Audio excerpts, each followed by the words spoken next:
Mhm. We are now live. What's going on, everybody? How y'all doing? This is your brother Shabazz. Sometimes Professor Shabazz, but y'all know what it is. This is the proper perspective. Coming to your hotep to everybody in the Pan-African pro-black world. And anybody else, as long as you know how to look beyond the smoke and mirrors, then you should feel appreciated on this channel. So, again, my name is Shabazz. We have a special guest tonight. We're going to be discussing some things. We have Dr. Oh, I'm getting some little buzzwords. Okay, I don't know what that is. Let me turn off some of these um things because this is what usually happens. As soon as I go live, everything starts jumping and I Mhm. get a lot of bell notifications. So let me turn this stuff off before I move forward. Okay, I hope I got them all off now. So as I was saying, we live tonight, Dr. Uh, now I may mispronounce your first name, MarQuita. That's right. Okay, That's Dr. absolutely Marquita right. Carmichael. Um, Mhm. I wanna. I'm not sure like what I should say or what as far as like your background, or you want me to say something, or do you want to just like let the people know in your own words like who you are and what you've done? Okay. So first, Brother Shabazz, I want to thank you for asking me to come on your show tonight and to have some conversation with you, especially around the topic of reparations and then whatever else the people in our family want to bring up. I Hmm. am not an expert. Let me say that right off the bat, but I do know who some of them are That's in this conversation. So I'll probably lean very heavily on them. I am Marquita Carmichael. I'm originally from Arlington, Virginia. okay. Went to school and all of that there, and earned my degrees from Virginia Union University here in Richmond, Virginia. Also attended Virginia State University. Served as a pastor of the Antioch Baptist Church in Matthews County in Susan, Virginia, for about Okay. 7 years, and was a the assistant dean of the chapel at Virginia Union, and served as a spiritual guide for many of our students, faculty, and staff. And my um, last role at Virginia Union, I served as the director of VUU Africa, which was a program where we were going to be bridging some divides between ourselves and the continent. And my personal work is in storytelling and in connecting the past and the present, connecting those things that are most important for us. And so the imagery of Sankofa is a Uh-huh. guiding one for me, as well as Jinyame, which, of course, is only God. Hmm. Um, and like Dr. Wade Noble says, that um, to our God, who is sometimes called Allah, and who is sometimes called Oludumare, I right? like that. I Right. am Pan African, and so I don't demonize any of our African traditions or any of our African ways of knowing. I actually embrace them because a lot of what we have learned and been taught out here in the diaspora is no good for us. I So agree. if that's a good place for us to start, then here I am. That's a very good place for us to start. Mhm. Hopefully this whole thing will be like, I want it to be informative and constructive. Okay. Um, so sometimes like I may I may start to like pop up because a question may come to me and I'm like, let me try to stay away from the controversial stuff. But I like the way you put that when you quoted Wade Nobles, you know, recognizing that religiously, spiritually speaking, the walks of faith are many, and like we are to some extent we are at the root of them all. Historically Exactly. speaking, we Mhm. are at the root of them all. Now, there's all kinds of ways to discuss the differences, and there's all kinds of ways to discuss, how we encountered them and how they came upon us. Mhm. Um, but they still are all manifestations. Like Dr. Yusuf Ben Jakanan would always say, and what he taught was, you know, Africa is the mother of all Hmm. religions. Right. So I appreciate that.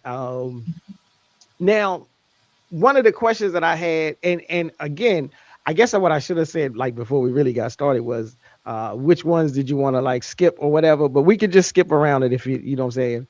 Um, but so like one of the questions was, you know, based on your life's work, since it sits at the intersection of theology, history, and community healing, from Hmm. this unique perspective, how do you define reparations? Because a lot of people have, there's all kinds of controversial lenses Hmm. on what is reparations, who should get it, whether or not anybody should get it, and a whole host of other things. Yeah. So, and I hear your question, and from my perspective, reparations are not charity. That's Mm-hmm. number one. They are repair, right? And so Uh-huh. repair means that it's rooted in truth, it's rooted in justice, and it's rooted in right relationships. That's theologically, historically, and globally. So I would say that reparations are what love does when love refuses to lie. Whoa. Okay. When love refuses to lie, it seeks to repair what has been broken. And Okay. so when we're looking at rooted in truth and justice, sometimes we get stuck right there Mm-hmm. because we don't want to talk about what the truth really is or has been, or the harm that has been done to Black people specifically. I will say that to us all around the world. And what I mean by that is if you can think for a moment about the horrors that we can read about in Dr. Daniel Black's book, The Coming, and understand from any other movies or books that we have read, Roots in particular, about the treatment of human beings, and Mm-hmm. think that that's all right with anybody, then look at what's happening now with this immigration policy where people are being snatched out of schools, snatched from courthouses, snatched from their houses, snatched from the neighborhood, from the playgrounds, from everywhere. And that is what was happening to us as a people previously. We were living our lives, doing what we do, and being the priests, the prophets, the griots, the jali. We were being who we be in our Right. communities, right? The Right. chiefs, the elders, the students, right? Mm-hmm. Lovers, friends, all of the things that we were. And somebody thought it was a good idea to snatch us, to kidnap us, Right. and to toss us on ships and in dehumanizing context. And when I say dehumanizing, I don't mean making us and those who are our ancestors, not making them less human, because Mm-hmm. to do the acts that were done to us and to our people really says more about the ones doing the acts True. than the ones to whom the acts were done. So if there was a dehumanizer or a dehumanizing factor, or someone was a dehumanizer, it was certainly the oppressors. And I say True. anybody that participated in them with their crimes. So now, what does it look like? And I'm just tossing this out here. You say you don't want to get into the controversial stuff. I'm just going to go ahead on with you. Oh, that's okay. Go ahead. I'm just going to go ahead there with you. Oh no. Now, if you want to see, if you want to get into it, oh, I love getting into controversy. But I said that as just like a preamble, so to speak, Mm-hmm. because Mm-hmm. when we get into the controversy, Mm-hmm. because of the nature of the issue, like it's like it's like a double-headed or a triple-headed dragon, because the controversy, there's a huge controversy attached to reparations when it comes to dealing with the descendants of the enslavers and the colonizers. Absolutely. And there's still yet another huge controversy within the Black community. Mhm. And then, depending on what some people mean by Black and what some people don't mean by Black, and there's always been African Americans who have felt like we deserve reparations, but there's always been African Americans who felt like we don't deserve reparations. Right. And so now there's even more nuance and other layers where there are African Americans who believe we deserve the reparations, but only believe some of us deserve the reparations. Right. But historically, to the fact that we're here, especially in America, gives evidence to the fact that we got here somehow. We were not, this was not our native land. It was not the origin of our people. So the fact that we remain is evidence of the crime. And sometimes that can be a thorn in the side of an oppressor, right? Because the injustice that was perpetrated on a whole people. Right. A whole people that look like us. Right. We would not be out in the diaspora had we not been taken initially, stolen, right? And so I now, agree. if we're talking about stolen people, then we're talking about kidnappers and traffickers. Right. And those are criminal terms. Indeed.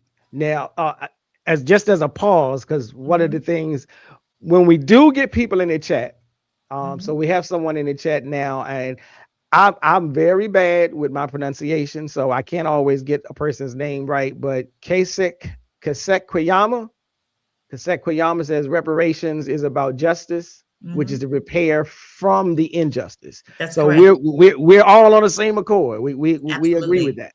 Exactly. But I think it's sometimes crucial to name what the injustice is. Indeed. And because so if it's an illness or a sickness, if you don't name it right, you can't cure it. You can't cure it. And so to your point, it was the colonizer, the enslaver, the oppressor, those, and on down to today, the descendants of that group are the ones who hold the power and hold the keys to the kingdom, so to speak, the wealth.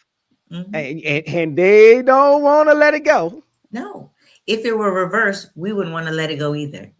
We would want to say something like, we won.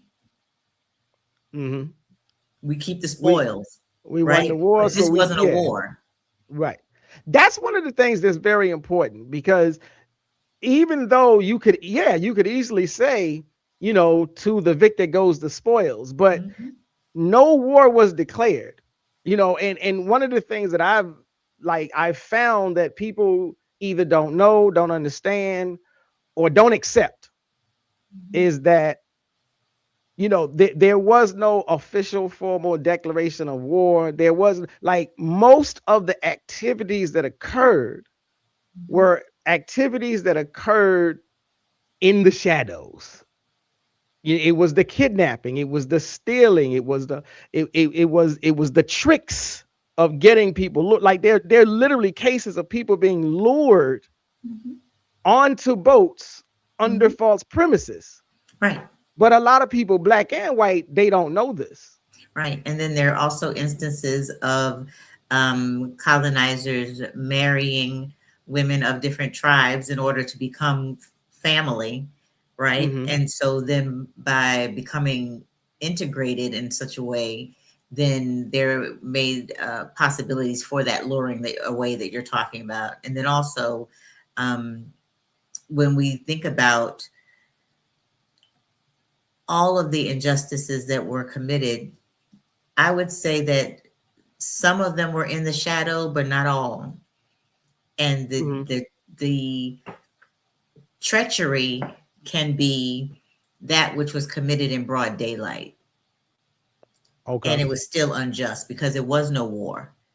And Right. one of my classmates, who is a priest at this point, I believe, his name is Francis Avochi. And he Okay. said to me that he was able to trace his family here to the Richmond area. Oh, He wow. said because one evening the Dutch came into their village and there Hmm. was music, there was dancing, there was food, and the Dutch brought schnapps.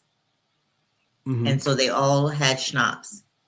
He said, and when some of the drummers, and he said that his great great grandfather was one of the drummers, woke up, they were on board a ship that was headed away from the shore.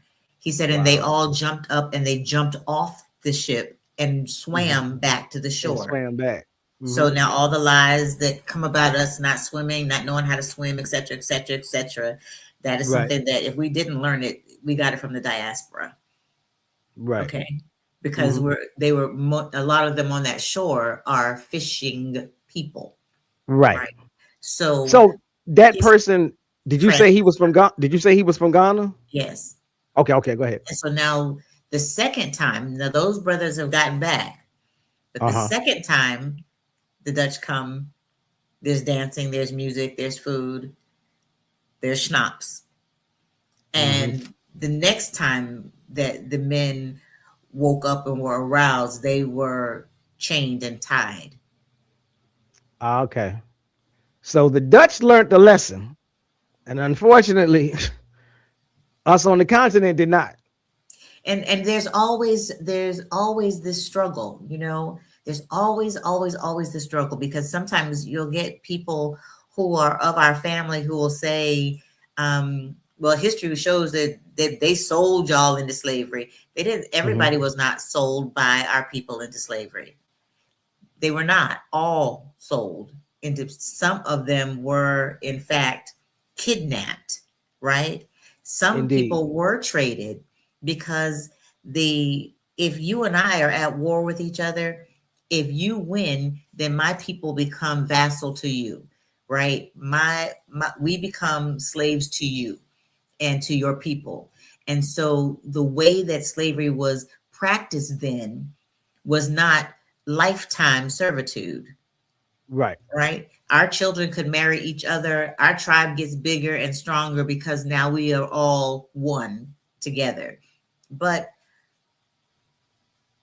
when you look at those challenges, for me, I like to have what I call a family meeting. Uh-huh. And in that family meeting is where we tell the truth, Exactly. right? Exactly. Good, Hmm. bad, right, or wrong. We tell each other the truth. And sometimes somebody has to say, we apologize for what our ancestors did and what they did not know. Hmm. And then somebody else has to say, and on behalf of our ancestors who experienced this, Right. then we have a measure of grace that we can extend also. Because when we go to Africa, like Queen Mother Moore said, it's not Aquaba, it's not welcome to Ghana, Hmm. it's welcome home, it's welcome back, because Right. we are in fact the living of the ancestors who were taken. Who were taken. So Hmm. they are coming home in us. They are Hmm. returning when we return. True indeed. Um, Mhm. again, I may pause a little bit every now and then Oh, because you're as people fine. come into the chat, I want to at least recognize them for being here and paying attention and participating. Sure. So let me see. Born eternal, Lord Allah, 1472 just says life and peace to all. So peace to him. Peace. And Joel John says John Hardy Hopkins Mhm. in 1400, I think, the good ship Jesus. So Mhm. I think I've heard of that one. I don't think I've heard that Yeah. spelling before, but John Hawkins is how I heard it. Mhm. But yeah, him Mhm. with the good ship Jesus coming over under A the lot of auspices those ships of were named England. like that. Right, A they lot were. of those ships, and that's also the the question. If you get into the theology of a thing, they weren't Mm, saying that this was a good ship that Jesus would ordain. You know, they would Mhm. probably name a thing based upon what they're hoping it does, right? It doesn't look Right. offensive if you put the name Good Jesus on the outside of it while you're committing heinous crimes on the inside. Exactly. So it's that smoke screen, like I said in my intro, you have to figure out, you have to learn how to look beyond the smoke screen, Mhm. because there will always be, what is it, a wolf in sheep's clothing. Oh, absolutely. And a lot of times we lose sight of that. Mhm. Mhm. Yeah. So I want to get into something, but I'm gonna chill out. Let me see. So the next question that we had was now, before I even announce it, since obviously I sent you the question, so you know which ones. Do you I want to didn't open cover? them. I Oh, didn't sure. open them. Okay. I just wanted you to go Okay. ahead. Okay. Because I was like, only reason is like I don't necessarily like I don't want to touch on something that you don't want to touch on. So, Oh no, if you uh, touch it, I'll say no. okay. So, Uh-huh. question number 2 was, given your success in fundraising for Virginia Union University scholarships, if reparations included significant investment in HBCUs, what would be the highest impact way to deploy those funds to repair generational education inequity? And what can HBCUs uniquely provide reparations for reparations framework? If that might be too much. No, I think so. A couple of things. Um, One, I do say that reparations should be afforded to HBCUs, full Mhm. stop. Okay. But I also believe that educational reparations all around the table, starting from preschool all the way up through college, and reparations would look like there are two things. One, reparations is to repair an injustice that was committed against a people, right?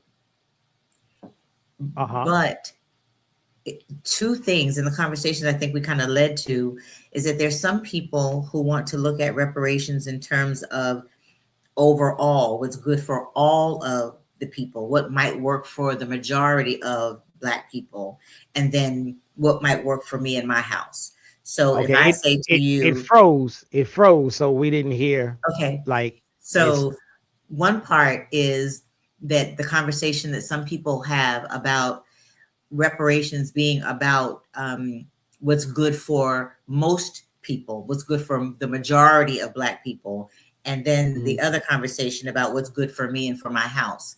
So if Right. there is reparations, how much is my check that comes to my house? And Right. there are people who say that you shouldn't have a check that comes to your house, right? That's Mhm. not for you. However, if you look at your situation and if you are in some of these areas that were redlined, if you are anywhere in underserved, under quote unquote privileged places, if you are anywhere at all involved on the spectrum of generational poverty, Mhm. then and you don't own your own home, you don't own land, all of those things, you are due reparations at your house At your house. because Thank you. systematically the Mhm. plan was in place to keep the wealthy wealthy and to keep the poor poor, Right. right? And Right. so when if Black people left um, out of slavery, out of being chattel slavery, and did not have the financial recompense Mhm. for their family for 400 years of free labor, Right. which now you can put a price on, right? Indeed. So if Jack Smith over here, if his family was in tobacco and he had 200 people working for him for 12 hours a day, 6 days a week, right? And what would that labor cost? What they did, what in terms of were they picking it? Were they processing it? Were they curing it? Were they rolling it? What was their job? And the fact that it was not compensated, but then what did they? Everything that they made was profit. Mr. Smith over Right. here, everything he makes Right. is profit, right? So, Uh-huh. how much money is entitled to my family because my ancestors worked all these years over a 400-year time period unpaid?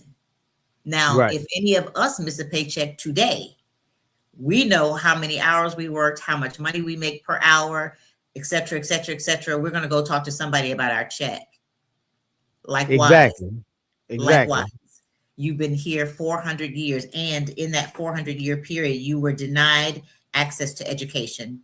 You were denied access to healthcare. You were denied access to even your family. You could not say, this is my family and you can't touch them. You did not have the legal as part of this country. You didn't have the right to your own body's autonomy. What does that cost? How much? And after 400 years, how much is the debt? And now you can even go back and look at what the records of some of the slaveholder people left, right? Sold XYZ for X number hundreds of dollars, sold this one for $1,200. Okay, so you're making bank. Right. And you're making Absolutely. profit off of their labor. Uh-huh. How much? Now, that's one question, because if my family can trace it all the way back and we know we've been here all these hundreds of years, you need to write that check. Thank you very much. CARMI, right? 100%. And so that is repairing the damage, repairing what you broke, because back on the continent, we had a value too to the village. Right. We had a projected lifespan in which we would be able to contribute X amount of time, talent, resource, all of those things back at home.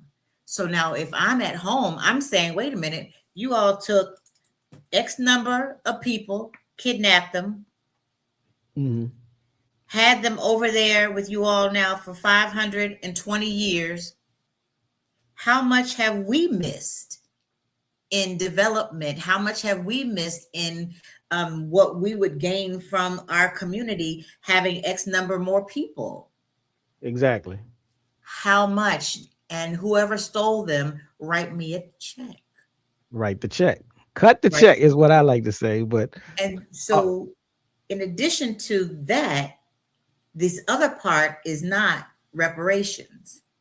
This other part about HBCUs and what would they receive or what should they receive, that's not repairing the damage if all of the Black folks are not going to HBCUs.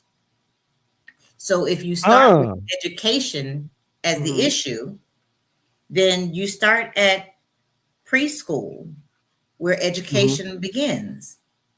It's free.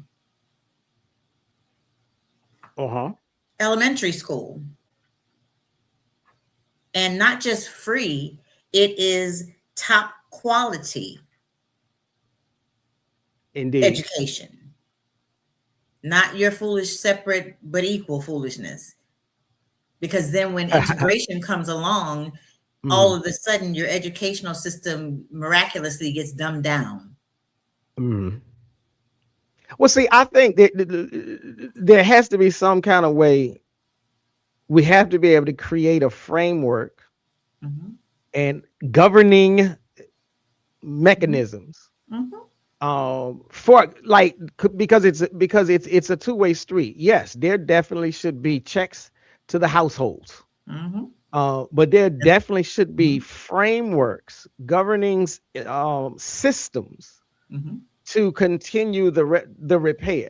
Now, that would there's be a lot of Go ahead. Go ahead. No, but that's repairing a wide swath, which is different from what Dr. Iva Carruthers and what Queen Mother Moore are talking about with reparations. Reparations means I'm going to write you a check that should compensate you for the damage that has been done to your family line.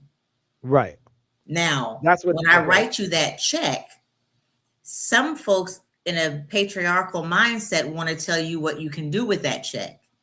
Yes. And they say that if we give you this check, all you're going to do is drink it, smoke it, or gamble it away. And so we don't want to give you the check. We'd rather give it to an institution that will determine how you use it or who uses it. Right. Now, I got some words for that. Come on.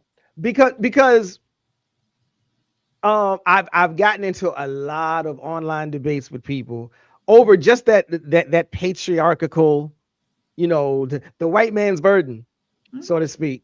And so I was always like, if you owe somebody, if we break this back down to like the here and now, if you owe me $50 and you tell me I'm not going to pay you, I'm not going to give you what I owe you, I'll cash up you the $50 as long as you don't go to McDonald's, as long as you don't go to the liquor store. It don't work like that. Like if you owe me the money, you owe me the money. It would be great if everybody had whatever they consider financial literacy to do the absolute right thing with the money. But if the debt is owed, the debt is owed. How an individual chooses to spend it is none of your business. Your job is to pay what you owe. Right. And then financially and spiritually and politically, your slate is now clean. After that, you can easily say, I wipe my hands of it. That's right. But that also speaks to the point of the two-way street for reparations, because individual households need that check. But there does need to be a governing system. The same way there was a governing system when they first decided, or decide is the wrong word, but when emancipation was finalized, they set up the Freedmen's Bureau. Now, there's all kind of problems with how it was enacted and operated. But in theory, the idea was we need a governing system that will help organize. And so, there should be some money that goes to HBCUs. But that now, maybe I'm going out too far on a limb. To me, if part of the reparations money goes to HBCUs, then it should be incumbent upon, if not mandatory, for Black students to attend those HBCUs. Now you're doing the patriarchy walk because you want to mandate, and that might be that. What Black folks do with their money. That is, but no. I'm saying whatever money goes to the household, that's on them. Because I'm saying there's a two-way street. There's every household gets a check, but just like with the Ashkenazi who came up out of Eastern Europe and went into the Middle East, there was a governing system, so that they set up a government. That government gets money from those who owed the people a debt, right? And that government decides how do we allocate and distribute these funds. And then that government decides, okay, we're going to put a certain dollar amount into our schools, a certain dollar amount into our infrastructure, a certain dollar amount into our food, and so on and so forth. And then, they go dictate, if you're going to live in this geographical territory, if you don't want to go to these schools, then you can hop on a plane. But we have a school for you. If you don't want to eat these foods, then you can figure out your own Uber Eats methodology if you want to. Right. But this is the food that we're growing and distributing based on the money we've gotten for the debt we were all collectively owed. So when you pay me what you owe me, Mm-hmm. then you determine what I can and cannot do, what I can and cannot, where I can and cannot live, and what I can and cannot eat. So even in that example, Mm-hmm. the people who put this group of people somewhere put them Uh-huh. on land that did not belong to them. This is true. Now, I'm not Right. advocating for that. I'm Right. But advocating now for for the just system, right. right the system. So, Like, so with the he, system, what, Mhm. so what the way I would translate that and not call it reparations is Mhm. it would be more of justice, because what justice requires is that you do what makes the system equal and just for everyone. That means leveling a field. Uh-huh. So, not I'm going to give you reparations, but not give, no, the educational system must be free, Mhm. period. Okay. Period. Because what happened previously was that other people could be educated, and this group of people, by law, could not. So, in order to even catch up, you've got to allow this group of people access. And since you already know that you set it up for them to be in poverty to begin with, and you can see the generational poverty even now at various, I was talking to somebody today, and they were talking, or yesterday, and they were talking about how they had looked at different area maps, right, from the time of enslavement, and then looking at the maps from the poverty centers, and the wealth is accumulated in the same places that it was accumulated in the times of enslavement, and the poverty is situated exactly like it was in the times of poverty. So Uh-huh. this community over here is historically impoverished, historically under everything else that's supposed to be equal for everybody. So Okay. I'm not going to say that you, or that not you, but the government saying that we're going to give you this money for the school and you're going to have to go to this school and da da da. No, you make the field level. You level us up, right? Uh-huh. If you all are right here and this is the tax bracket that you're in, to be fair, level it up, Mhm. because then the field is equal, Right. right? You, in the beginning, you wrote this document saying we hold these truths to be self-evident, all men created equal, endowed by their creator, right? Certain unalienable rights, blah, blah, blah, blah, blah, blah. But you were lying when you wrote it, Yeah, right? that's true. Yeah. Because if you really believe what you were writing, you could not hold people in chattel slavery, but you did.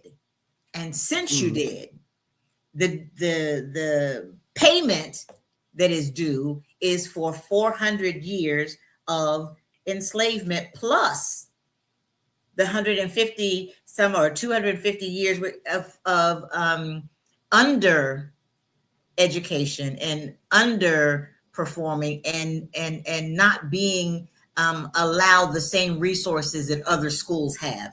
Right now, you're looking out in Henrico County, looking out in Chesterfield, and looking at some of the schools that they're building. Uh-huh. My goodness, they look like college universities, but Yeah, you I've can go I've to other seen places in the city. and Okay, yeah. so if you want to do justice, level up these schools to what you're doing here. That's just justice, Okay. right? You're not Mhm. you're not paying me for the damage that you caused. Because of the damage that you caused, we were historically not able to do these things. Level up. Okay. I think I understand. I think I understand what you're saying. Yeah. Give the And I HBCUs think the I'm on money, but you can't tell them what to do, but you can't Mhm. make everybody go to an HBCU. So then what happens Why to why the can't people who I? don't go? Why Why can't can't you? I? Yeah. Because then you are segregating us again. Am I And really? yeah, If you tell me that as a Black person, you have to go to an HBCU, then you're telling me I don't have the freedom to go wherever I want, which was part of the problem initially. If I say I'm gonna give this scholarship of $100,000, Mm-hmm. but you got to go to an go wherever I HBCU, want. but you got to go to HBCU. Then if I accept the scholarship, I accept the terms. Okay. But if you say to me, here's $100,000 for your education, Mm-hmm. then I have to use it for education because it's a dedicated fund. It's a dedicated amount. It's a dedicated specific use. But if you give me $100,000, I can go to school or not. Well, that's again, that part is true. Like I said, I think for the way I'm conceptualizing it, I gotta say, you know, I'm conceptualizing two tracks. Right. You know, literally, yeah. The household gets a check, and you do with it whatever. If you want to go out and ball out like you Diddy, that's up to you. That's not a good example. I know it's not. It used to be a good example, and I'm stuck with it. Like I've been using it I was using it before all of the trouble came. But then that's what could happen. Trouble could come. Right. Exactly. So what but you're saying, I'm still dedicated to the independent, like the independent nation, so to speak. And so what I mean is, because a person in the chat, I want to see if I can find it again. Yeah. Herb Garrison, 4594 says the Honorable Elijah Muhammad states clearly what is owed to the Black man in America. It's more than a check. It is. And so with that in mind, like, and he wasn't the only one. He may have been the first, but he wasn't the only one that said, you know, we want a separation. Like, as a matter of fact, at the end of the quote unquote Civil War, when emancipation was upon us, the whole 40 acres and a mule thing, they went to us, our ancestors, and said, what do you guys want? And the whole 40 acres and a mule ideology came about with them saying, we want to be separate. We want to be left alone. We want, you know, the only thing we want y'all to do is post up some soldiers along this new border so that them people can't come back and snatch this territory again. Right. But if you just leave us alone, we got this. We didn't even want the money. We will figure it out. I mean, we had some contacts with Haiti. We had some contacts with Jamaica. We may have even had some contacts with Cuba and so on and so forth. So we was gonna figure it out. Right. And so this whole, like I said, for me, the track should be dual. The individual household check. But even if we, like, I'm not sure if, have you heard of the Republic of New Africa? Okay, so you know that they were trying to just reinstitute it. Give us these 7 states, leave us alone. Yeah, you're gonna have to fund our government the same way you fund Israel's government, but we will be our own separate entity, and we will have, and so the money that was gonna come in, that would be the infrastructure to keep everything regulated and working in an independent sense. And so that's what I'm saying. When I say framework, that's what I was talking about. And so we're saying similar, we're just using different language. So, okay. Right. Because when I'm talking about the repair, I'm talking about this part. This other part is what you should have started with, right? People that were coming out of enslavement should have been given reparations coming out. However, part of the strategy then was, since they had 400 years of not really knowing, since they had are we back? Yeah, we back now. 400 years of not knowing how to use money, currency, then you already behind 400 years. Right. So if I give you money, you may not know what to do with it, and I can trick you out of it. So the other part is, after 400 and some odd years, even after 2 days, you know, you don't want to be owned by anybody. So you Right. do want to be separate. Just leave us alone. But they're not Right. going to leave you alone. Look at all of the Black cities, all the Black towns that came about Mm-hmm. and that were doing well, right? Thriving, Mm-hmm. and then Right. burned down, bombed out, flooded with water, right? Mm-hmm. Whole towns now becoming lakes, right? So And see, go ahead. the fact is that you're here now. We're not going to leave you alone. Believe that, Mm-hmm. Right. right? And so, and there's no centralized body that speaks for Black people in the Mm-hmm. diaspora or even here in America, right? Right. There are different, because we're not the same people, and we Mm-hmm. don't speak with the same voice. So Right. if we're going to a table, we need to be clear about what it is that we want, who we want it from, by when, right? Mm-hmm. And what does that look like?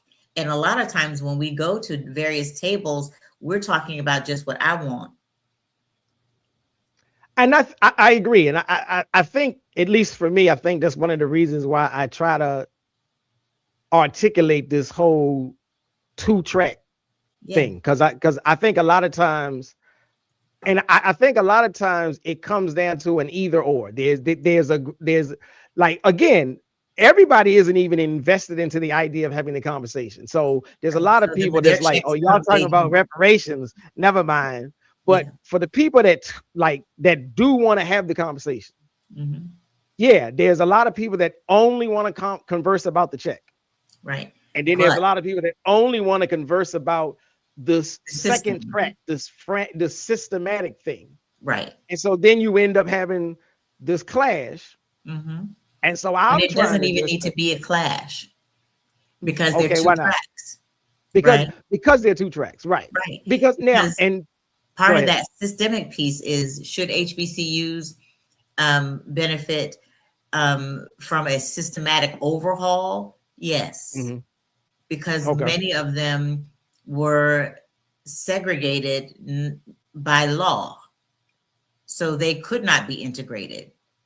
For example, Virginia Union is a private institution, but it's Uh-huh. private not because it was deciding to be better than everybody else and keep ourselves private. They're private today still because of that designation, that when they were founded, the the rule of the day was segregation. And so because Right. of that, when other schools became state funded and state owned schools, they received benefits from the state. But Virginia Union Did is not. private, right? So Mm-hmm. that's another way of keeping an institution impoverished, Mm-hmm. because they're not private by choice. Right. Right. Right. So they're cut out of the money that we would be talking about to level a Mm-hmm. playing field. And I know, because I've been Mm-hmm. at Virginia Union, I've been at Virginia State, and Mm-hmm. you can tell, you can see, just infrastructure wise, you Mm-hmm. can see the disparity and the difference between, the pot that Virginia State, and I'm not saying Virginia State gets what it's supposed to, because then when you No. start comparing what Mm-mm. VCU gets, Exactly. it's horrible. But what Virginia State gets from the state pot and Mm-hmm. what they can do with it Mm-hmm. is miles above what And Virginia what could Union Virginia can do, Union because do? they just don't have that pot at all. What could they do if they did? If they did. So then now, Now, if you're going to level up, you level uh-huh. Virginia State up to VCU, and you level Virginia Union up to VCU. I Wow, think you we both freezing. froze. Yeah, we did. But you were saying Okay. you You level Virginia State up to VCU. VCU, and then you level Virginia Union up to VCU. Right. Right. Everybody is at the same Everybody gets it. level. Preschool, everybody's getting this. All, if you're going to do it, and if your goal is justice, to make right, that's what you need to do. And you also need to be looking at healthcare, which is disproportionately unfavorable to Black people, Indeed. right? So Uh-huh. level it all the way up. True indeed. Um, I'm looking at some of these comments, and What are they I saying? 'Cause usually I can't see them. uh um well, let me just, I'm not gonna, I often have to play like the chaperone, so to speak, because a lot of people will come into the chat and behave exceedingly poorly. Oh, So okay.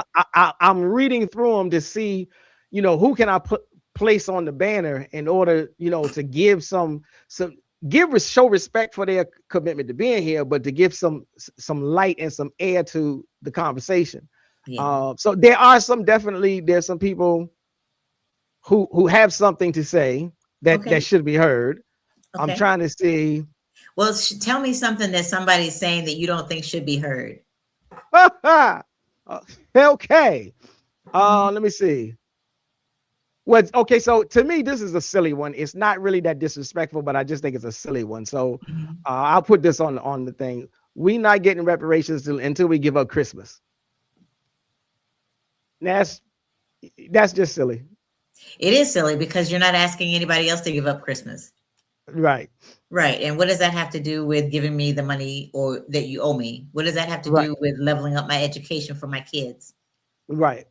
Right. Now, Now, if you want to say about Christmas, that's an independent individual choice right.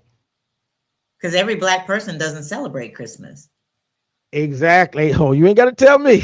and they don't go to the stores and buy it all out. Right. Right. And so that's an Right. argument. If I give you a check, are you going to go to all the stores and buy them all out? And then Indeed.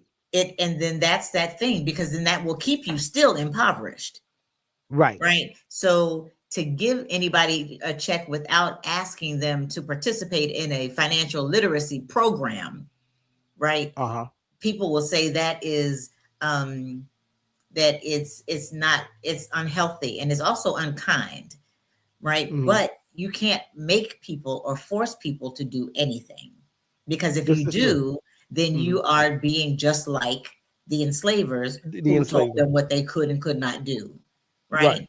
And you might say, I ain't giving y'all that kind of money for y'all to play around with. And that's part of the main argument, Mhm. right? If we give this money to the HBCUs, what they gonna do? None of their business. My point. Right. Right. If Right. we give it to you all to start a city, what y'all gonna do? What y'all gonna be doing over in the city? Because whatever you're doing, we coming to find out. This is true. Now, this is also why, again, like I am a bit of a stronger advocate for, the independent thing, Mm-hmm. like, the Yeah. Elijah Muhammad, the Republic of New Africa type thing. But Mm-hmm. that's neither here nor there. But so now there's another person, Joel John, 9391. He says, so you don't think that this is when I think this is an interesting question. So you don't think that the whole of Africa should bring the case as a government body against the West? Now, this is an interesting question, but it will sort of lead into one of my other questions, because I think this will become like the hotbed thing that there's like a firestorm online. I'm not sure Yes. if you're aware of it, but there's a firestorm online. My answer And to this question, uh-huh. I do think Mm, that all of the African nations who lost people in this horrific trade uh-huh. need to file a case, one continent, one voice, Hmm. and be clear about what you want. Okay, so what would they want, or what should they be asking for? And that question we would have to ask them because they're the Okay. ones who stayed at home. They know Mm, what was lost. They know the value of people that were lost. What did it cost them? And what would be an amount that they should ask for the world? Because we were mm, trafficked around the world. This is that true. the world owes to Africa. This is true. Because folks didn't just end up in Jamaica, right? Right.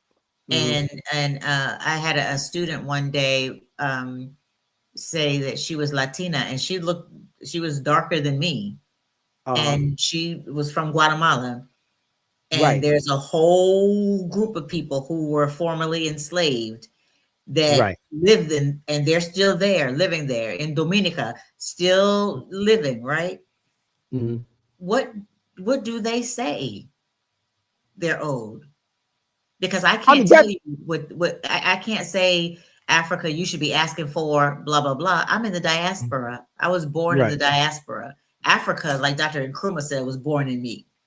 Right. Right. So I'm African, but I can't tell Nigeria what to ask for. They know what their losses are. What was the economic, how about all of this debt that people say African countries owe? No, we don't. Wipe it out. Matter of fact, you owe us. Right. Clear it out. Clear out Same all the thing debt. the way they did Haiti. Right. Just like the way they did Haiti. Clear out the debt of all these other nations and return back stolen artifacts to all of the nations from whence you have stolen them. Return all of them back at your expense. Give back what you have taken. Yeah, I've gotten into some heated, controversial debates over that one too. But let me. I'm sure somebody else is gonna post it. It's connected to this. Okay. Let me see. Somebody says. Let me see. What is it? I don't think that's. I may come back to that later. Let me see. Okay.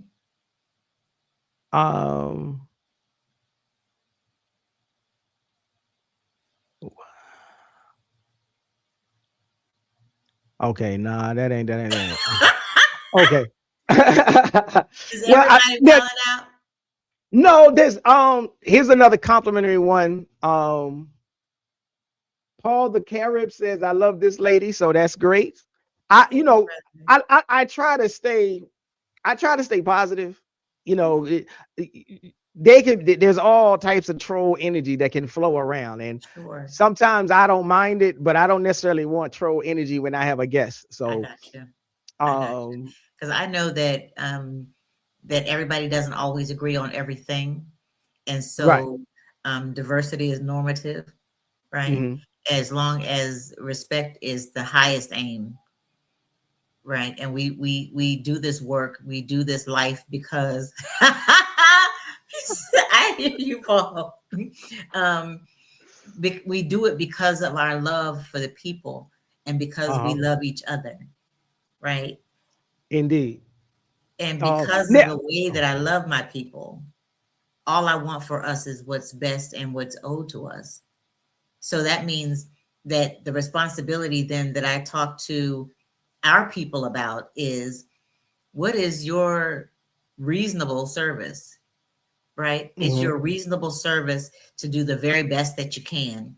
There's a brother on Reels now who says that he has a job that he never needs to take a vacation from. He's showing people how he has doing this homesteading and how he's got ducks, geese, chicken,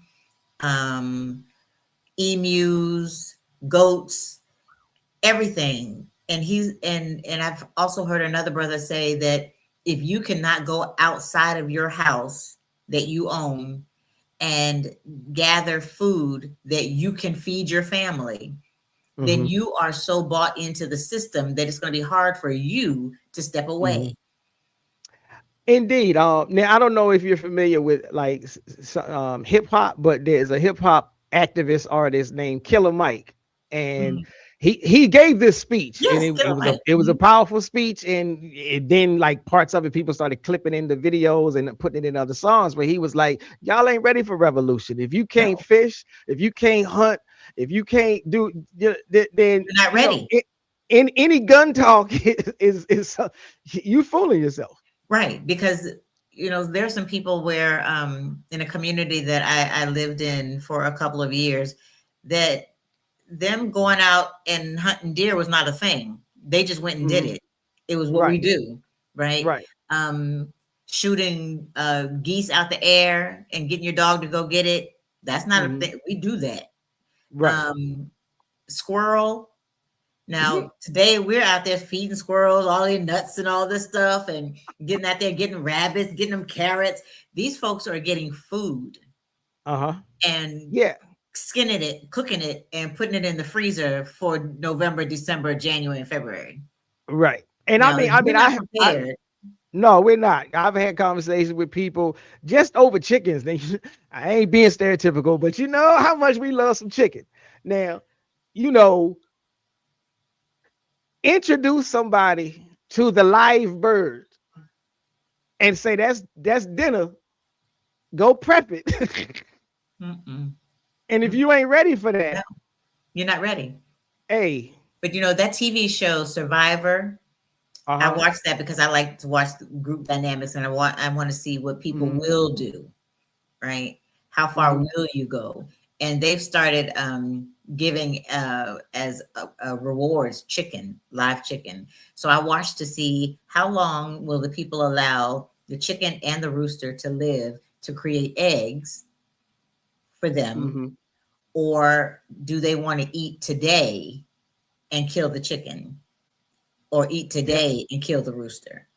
And I have discovered that some of them will take a look at those chicken and be like, you know what? I've never done this before, but I know there's a way to do it. And they're out there trying to make it happen. But I come from a people from the deep, deep South.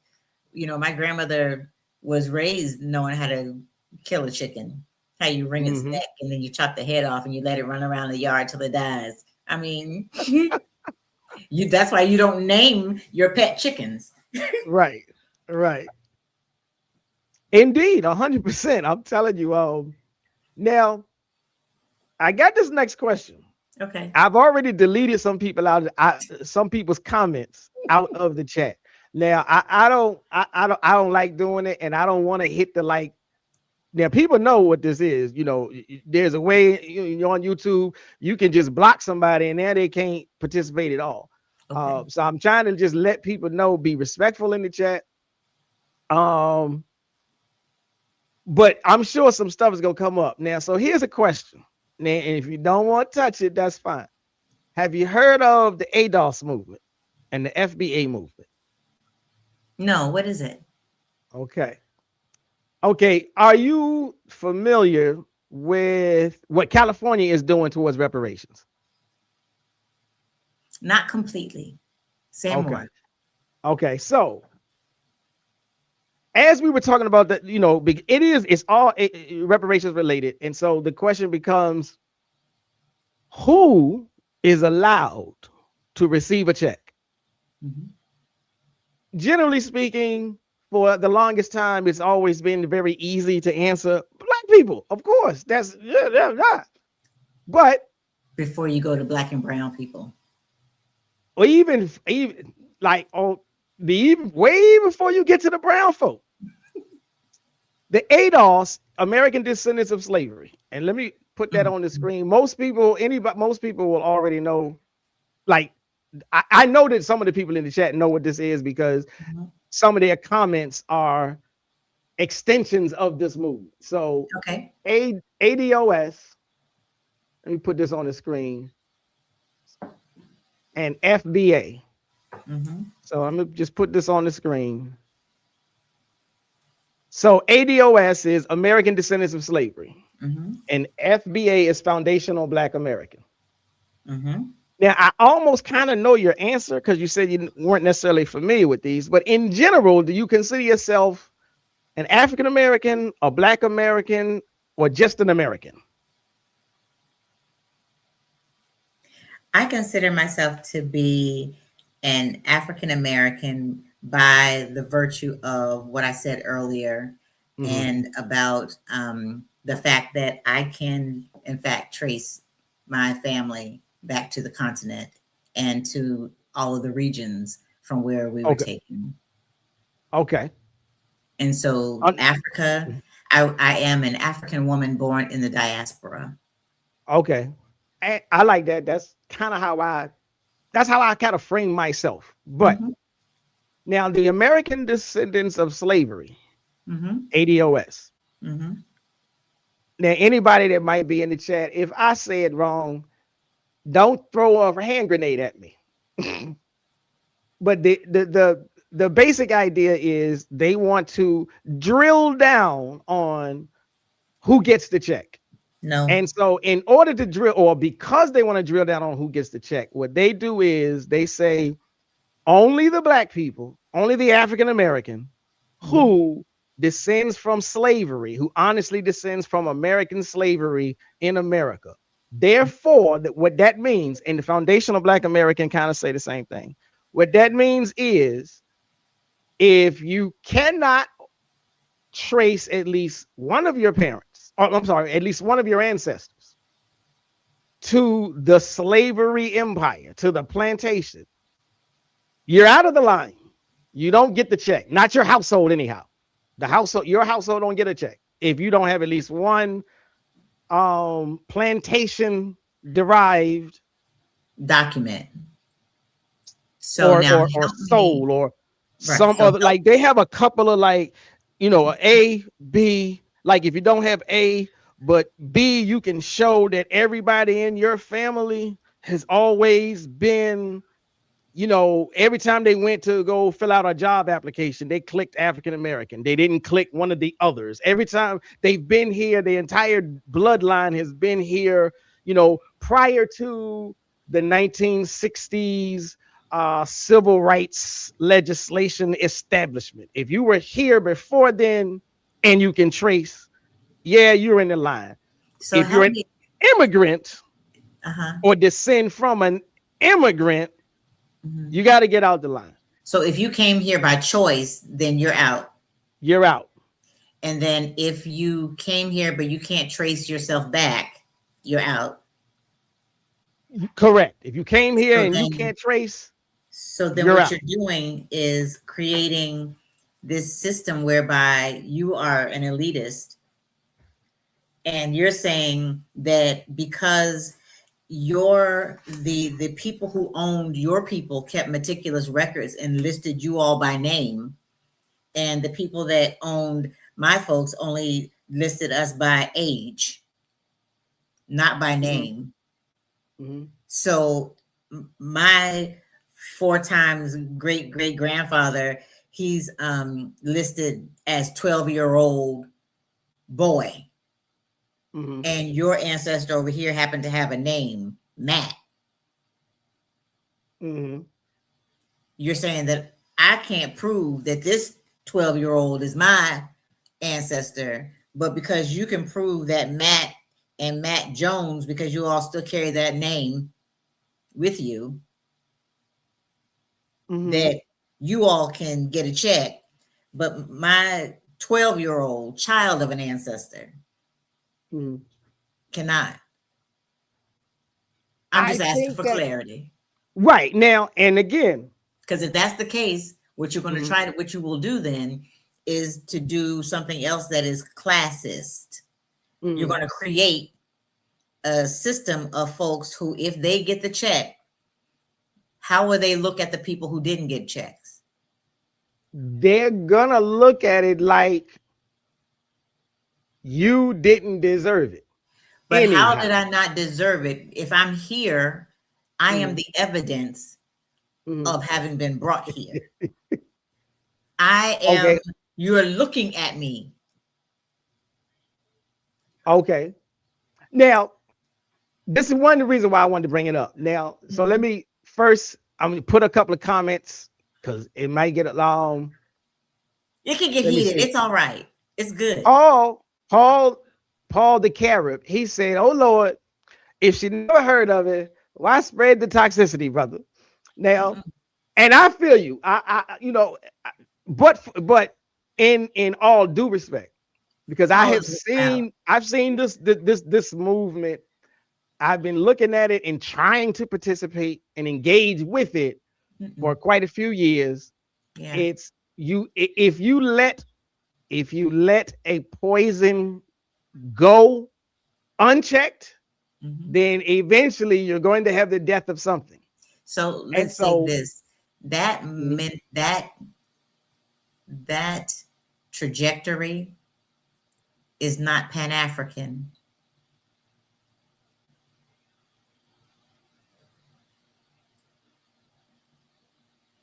That process is not Pan-African. Buzzword. And this is why I wanted to bring it up.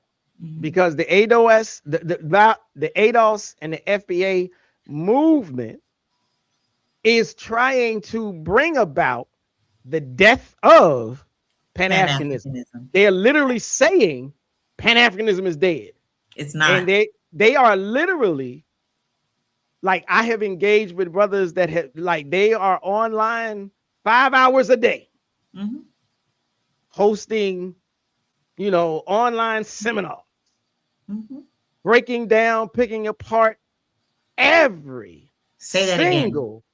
They're breaking down and picking apart every single Pan-African person, Pan-African writer, Pan-African idea, Pan-African ideology, and they're saying Pan-Africanism is dead. They're saying they are American. Black people, Black Americans, African Americans who were here before the 1960s immigration have never gotten anything, have never benefited from Pan-Africanism. We have been victimized. We have been extrapolated and used by all the other Black groups. That sounds like what's happening with them. They are sounding like, when you said that earlier, I wanted to say this, but I don't want to be offensive. I want to say that that type of behavior is what I expect from white people. And that's also what happens when a people assimilate and you take on the characteristics of your oppressor, and you become as worse, if not more, towards your own people, because self-hatred is real. Self-hatred is real. An African cosmology is that we are together. Ubuntu, I am because we are, right? I don't exist outside of myself. Because you are here, I am here, right? Ubuntu, I am because we are, not because I am. Sawubona, from the Sawubona means we see you. We, me, my ancestors, my skin, my kin, my crew. We see you, which means we don't just see you, the individual, brother. We see you, your ancestors, your family, your skin, your kin. All of my folks see all of your folks, and we appreciate you and we honor you. All of that is contained in Sawubona, a Zulu greeting, right? So that's us together. If you're trying to tell me that, see, Pan-Africanism goes beyond religion, it goes beyond skin color, because wherever you are in the world, you are entitled for repair for the injustices that occurred. Because you even put American on it, says already that you've assimilated. I'm glad you're saying it. I'm glad you're saying it. And one of the reasons I say I'm glad you're saying it is because, like I said, I've been engaging with this topic for a while now. I don't necessarily have. I got a couple people, you know, that you know, when we do engage in it, they get what I'm saying and whatnot. But I'm running into far more, especially because it's an online thing. I'm running into far more people that are now. I will admit that I can get a little disrespectful towards them. So, you know, I call them trolls. I've gotten to the point where I start to call them cult members, and they don't like that. But they fire back at me, and I'm like, well, we can have a stalemate, and you can call me a bad name, and I can call you one too. But in the spirit of trying to be mature and you know, responsible about the conversation, because like, this is one of the reasons I wanted to bring it up. Like when the brother said, why bring up this toxicity or whatnot? because I do think it is a serious subject. And so now I say all of that to say, so in California, they are working on the reparations, and they are taking the lead in writing the reparations legislation up the way Dr. Darity suggested. Mm-hmm. Now, Dr. Darity, at the time,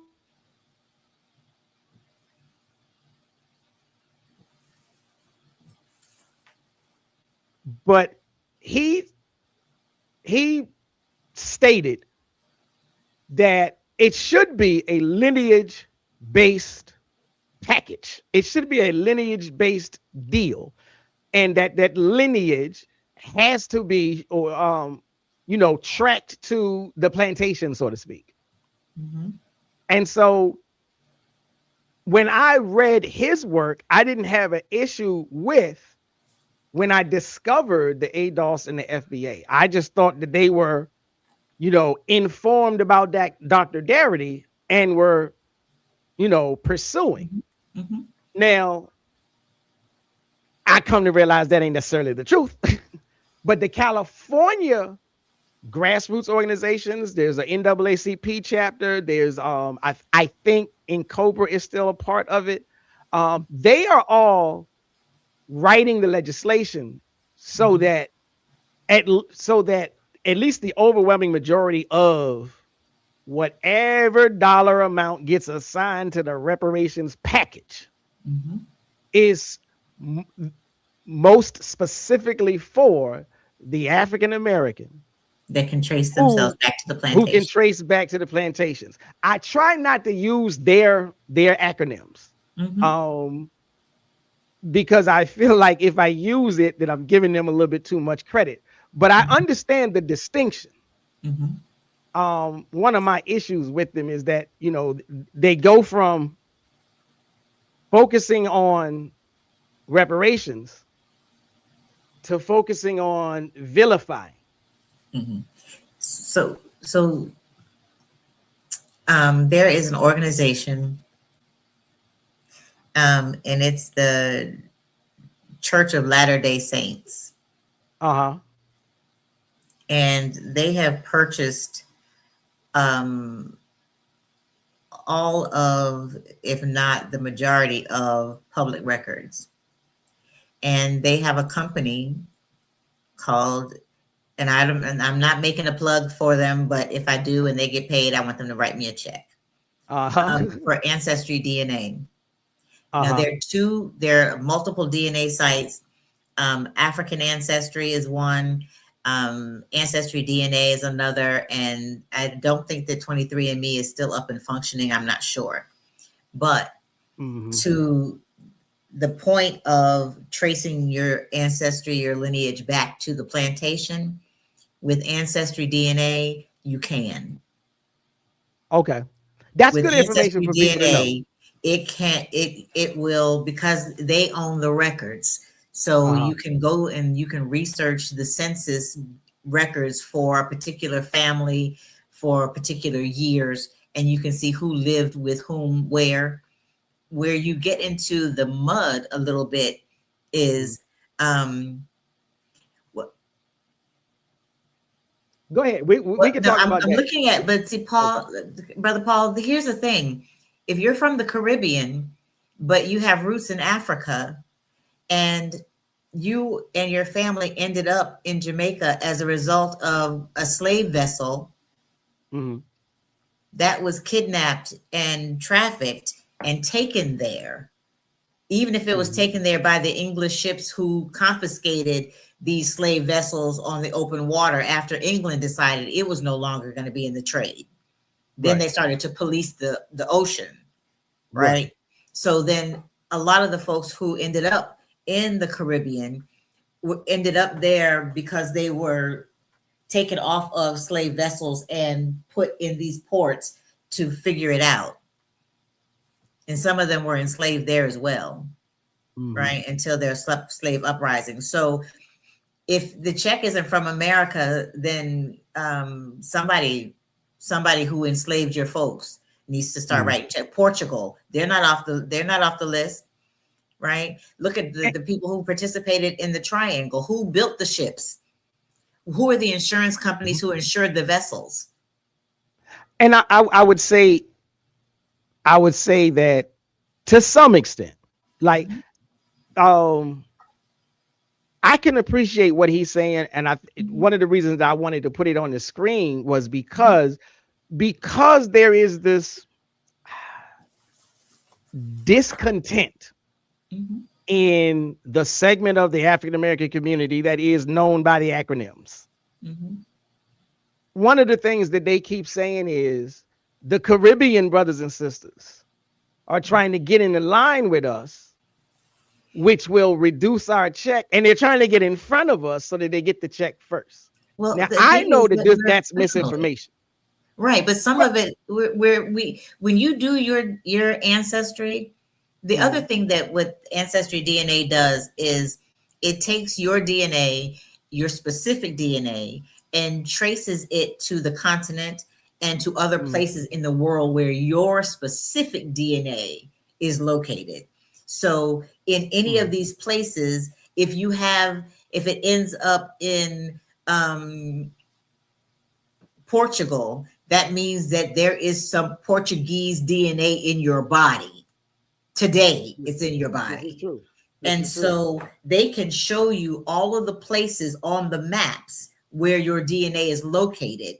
And they can show you when the earliest recorded persons left that place.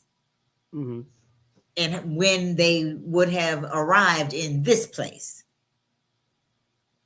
You see what I mean? So you might find that you are in Jamaica, but your DNA is in Gabon. Exactly. Right? And in Richmond, Virginia. And so then what happens? Who do you have? You have to, that's why this is bigger than America. That's why when we said earlier, this is a worldwide trade. I mean, and I would agree. I would also say, I would say for me, I believe that there should be one large conglomerate united effort towards a full reparations package. But I know and understand, as it is right now, the whole world has been convinced that the only way to approach reparations is for each little pocket to go at it. So yeah, but that's how in America, Black people have been trained down to say you can only get it if you talk to the U.S. government. But in the Caribbean, they've been told you can only get it if you go through CARICOM. And so the Caribbean is working on CARICOM. Black Americans are working on, let's talk to Uncle Sam. And none of that is Pan-African. And this is true. That's not even what happens is you have then become the barrel of crabs, pulling each other down as opposed to working together for what's good for all of Black people, because this trauma happened to us all and we are still living it out today. And by trying to cut up the pie into all these different pieces, I mean, talk to me about blood diamonds.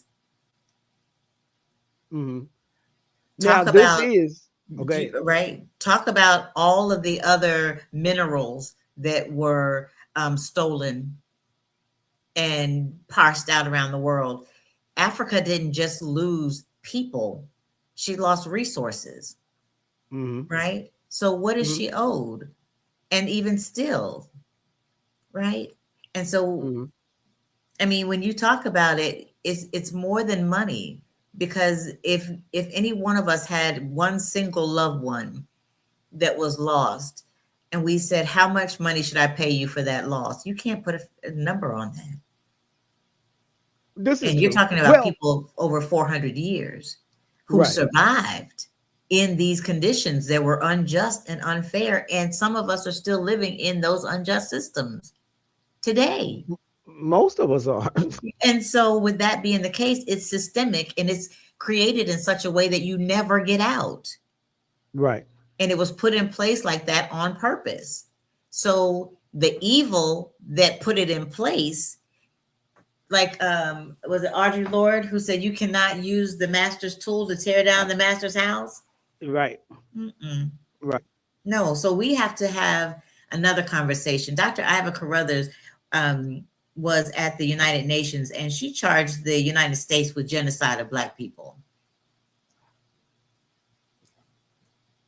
Genocide, because Right. everything that you are doing systematically, including the police violence. And I don't think a lot of people even know that the United Nations itself, they did a study Mhm. and they agreed. They said, yes, It what is has occurred is genocide. genocide. They But the fact agreed is, and the they problem made a is that statement we won't saying, die. right. But that's why they came, they made a declaration as the United Nations and said, the United States government is guilty of genocide. The United States government owes African Americans reparations. And so again, that's like, that was one that's it's part of what like drew me into, okay, like, did y'all see this? Did y'all hit us? Yeah. And so now in my own like whatever journey, I end up encountering the factions. Yes. And so now the factions are saying, nope, we just fighting for our hand. Everybody else, get away. You can't have us. Barrel of crabs. And so now you to know that what we'll point, end up with empty hands. And, now I will say, what it'll be, then the people will be able to say y'all couldn't get it together, so we thought you didn't really want it. I do believe that is what their ultimate goal is. Now I mean, will you all say, couldn't get it together when you all came to the table. We didn't know what you wanted. You all said this. You all said this. We didn't know what you wanted. Now to that point, because like I said, in California, they wrote up the legislation. All of it didn't pass. Some of it did pass, and they're still working to get other parts of it passed. But they did write it up, and they wrote it up to say it's only going to go to the Californians who can trace, back to the plantation. Now, it's supposed to be recognized, at least in the Black community, as a great template. And so then there was a story a few days ago that came out in New York, where New York is now beginning to have, a conference and a conversation legally, a commission about reparations in New York. And then there was a firestorm because in New York, they did not use the lineage language. They just use African Americans. And so now the firestorm in New York is, y'all about to let them immigrants get our money again. We got to stop this. We got to fight this because that language got to change. Now. So now then you have to figure out who incurred the harm. And so if you go by lineage, then you have to be able to say that some of the records are not clear. Some of the names are not clear. People were treated as livestock, as animals. Some of them were not listed by name. So how do you do it? How close can you get to it? You can start with your own last name, because if your last name is not indigenous to an African nation, you already know one place to start, right? And you can find out that so-and-so owned a plantation in Alabama. When I did mine, there's a group of Carmichaels that came from Ireland and from Scotland, right? They have a whole shield and a whole Highland, a whole 9 yards. They've got a tartan and everything else to go along with it. And an uncle and his nephews came to America, and they realized that if we wanted to be able to assimilate, we need to get us some slaves too. So they did. And they were in North Carolina and went from North Carolina. Some of them stayed in North Carolina and Asheboro or Asheville. And then some of them went down to Alabama. And so my family comes out of that North Carolina and Alabama strain of the Carmichaels. And that's still our family's last name. And we were able to trace back to our fourth great grandfather. And when we looked at the census, it said, because they always ask, where was your mother born and where was your father born? And his response was that his mother was born in North Carolina, his father was born in Africa. Mm-hmm. So Right. now, on that note, America has been harmed and the continent has been harmed. And there's a direct correlation, right? But now, if you want to go back and say, well, who was the person who came on the ship? Mm-hmm. My point. So now the ancestry DNA comes in and says, well, your blood is in Mali, Gabon, it's in Senegal, Benin, it's in Togo, it's in Ghana, it's even up here with the Ashkenazis, it's over here in Portugal, it's in Scotland, and it's in, you know, in England, and it right. I believe it is, because those folks who were on those ships, many of them violated people that were on those ships, men and women, and ended up with children here. Whoa. So now, if the Portuguese were a part of that trade, then we can easily go back and find out who were the Portuguese that were on these various ships who came out of Portugal. If you want to do it, right? Who was it that came? I just told you who the Carmichaels were. That came from Ireland and came from Scotland. Mm-hmm. Now I'm gonna put up a few more comments. Paul, you about to be my family in 30 seconds. Paul keeps it positive. I got a couple of like I said, you know, the acronym crew is very belligerent. I wish that the acronym crew could, like, I want to engage, and I'm still looking for some comments from the acronym crew that are at least appropriate enough for me to put on screen. But they don't know how to behave. And so here's the other part. Here's the thing. In many African countries, there is a system of how we do things. So if the chief is calling for a council, then everybody on the council comes. When people come into the palace area and they sit where they are told to sit, I can sit with, no, you cannot. You have a seat where you're directed to sit. There's order. When you get up to talk, you're not talking like this and moving your hands and catching somebody's air. No, you put your hands down or you put your hands behind your back, because you're not moving your arms around while you're talking to the chief. That's not what you're doing. So the fact that we're saying that there is no system of governance that tells us what to do and how to behave in the diaspora tells us we've been away from home too long.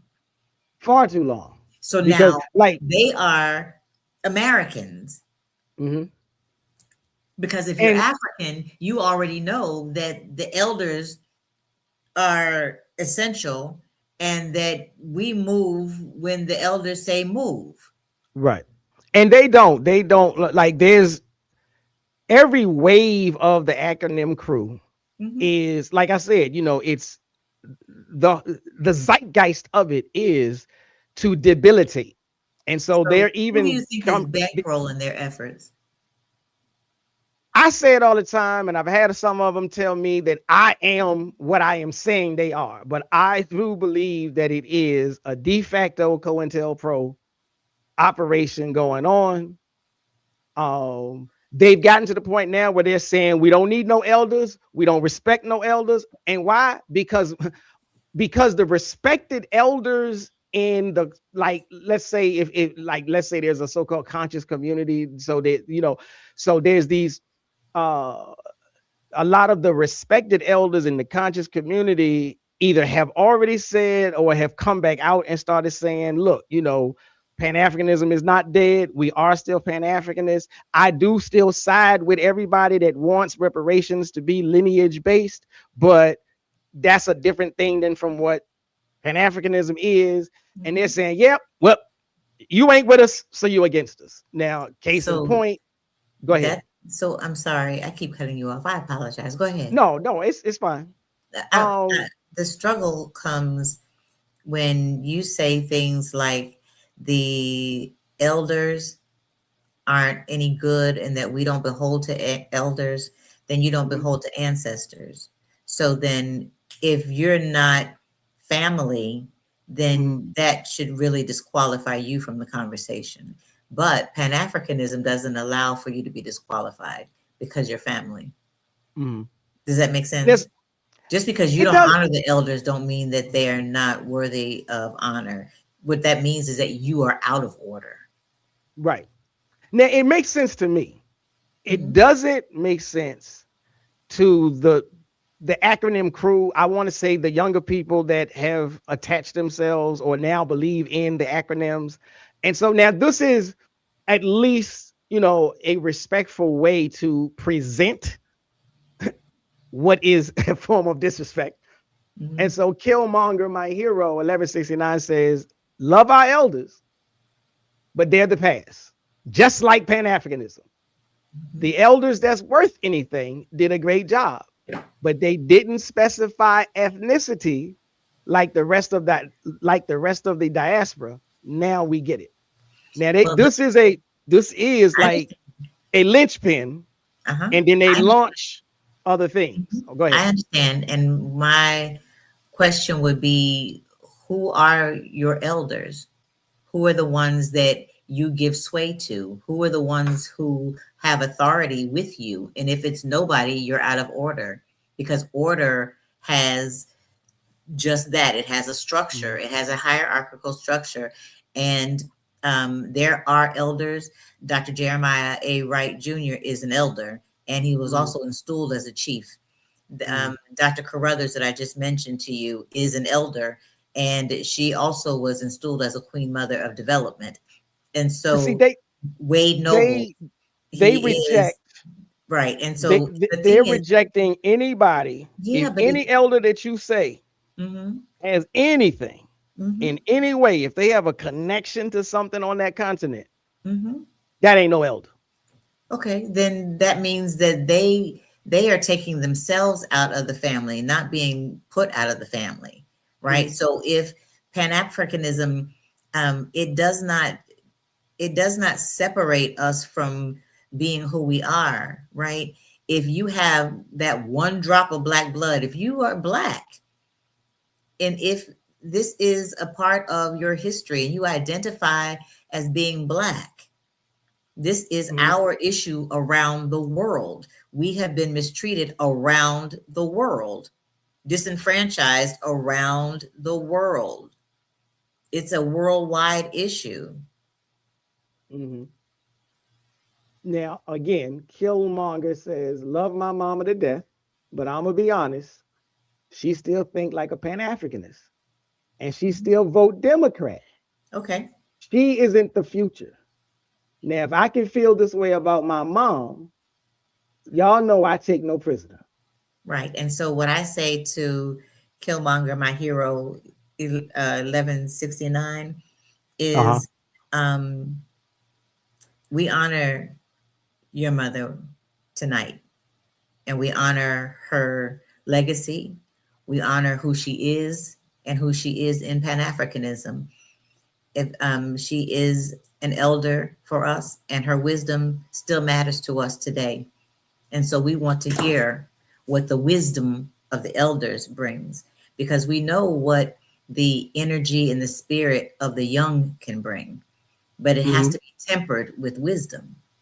Right. And wisdom comes from those who have lived it, who have experienced it, and are seasoned enough to tell us what the way is if we are respectful enough to listen. We are their strength, right? And so I Indeed. know how you feel about your mama, because I got one too. And the same things are true. I mean, if you vote now and you vote Republican, then you can't be mad at anything that you see going on in the world right now. You can't be mad about anybody getting snatched up out of the street. You can't get mad about eggs costing you $13 a dozen. You can't get mad about anything. This is what you voted for. Right. Right. You voted for this police brutality. And so, I mean, if it's what you want, then that kind of chaos is what you're inviting. And so then if your behavior is chaotic and you want to live in chaos, then that might be the way for you. But I'll say to you, Brother Shabazz, what I would do just personally is I'm not arguing, Mm-hmm. and I'm not having even intelligent conversations Mm-hmm. for but so long. Right. Because what I said to you earlier about reparations, Mm-hmm. that's reparations is what love does when love Right. refuses to lie. If I love you and you are my people, I feel about our people the way that Killmonger feels about his mama. So when you Right. talk about Black people, wherever you find Black people, I'm coming to the defense of Black people, period. Full Mm-hmm. stop. If you find Black people anywhere on the earth, I am standing with and for Black people, period. And I recognize the harm that has been done to us as a people, and I refuse to participate in perpetrating anymore. So Mm-hmm. the folks with the acronyms, listen, whoever it is that you listen to, whoever it is that is a wise person for you, then I'm going to say to you to follow the wisdom that you believe is right for you and for your life. And at the same time, see if you can do that without tearing down or trying to tear down what somebody else is believing and how somebody else is making moves, because it may well be that there are many paths to the same objective. Mm-hmm. But Right. as long as we are fighting one another, and as long as we are publicly fighting one another, the one place that we will get is nowhere. 100. That's a great like conclusion on the segment. That's a great transition to the next question. And let me know if we're going too long, because I didn't even realize we had been going this long. I don't even know what time it is, so we're good. Okay. It's so the next question, because I don't want to stay on them. I already know. Mhm. I know most of the talking points of the acronym crew, and like I said, I know most of them have already rooted themselves, and they're not gonna think critically. Yeah. They don't want to hear nothing. Right. So we But don't. so go ahead. And so Go ahead. if that's where they are, then that's where we leave them. Right. Because remember what Mother Harriet said, I could have freed a whole lot more people if they only realized that they were slaves. Uh-huh. But if you're going to be rolling with me, you're going to roll with me. Right. Right. But Right. if you're not coming, then okay. It's okay.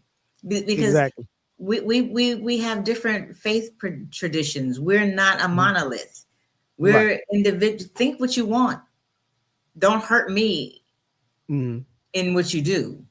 And that's the thing. What I was trying to express to them was, if you're doing the work towards reparations that you say that you believe, then I could ride with you even more. But like I said, when I looked up the California legislation and the people who are doing the work, none of the people that are doing the work go by the acronyms. Now they are using Dr. Darity's work, but Dr. Darity predates the ADOS and the FBA, and he, but the people on the ground are NAACP and other groups, and they still are using the non-acronym things. But but let me try to, like I said, we're trying to move away from them. The role of faith, and like I said, you started to touch on it. The role of faith in breaking silence. So, as the author of the sermon, "The Silence We Keep," what are the specific silences? Now, you can discuss it either within the church, the academy, or within our communities. But what are the specific silences that still hinder an honest reckoning with reparations? Truth. Truth. Truth. Okay. When you start to talk about what is true, then you start to touch on what people experience as their reality. Then you start to realize that a lot of what we may have been told or taught have been lies.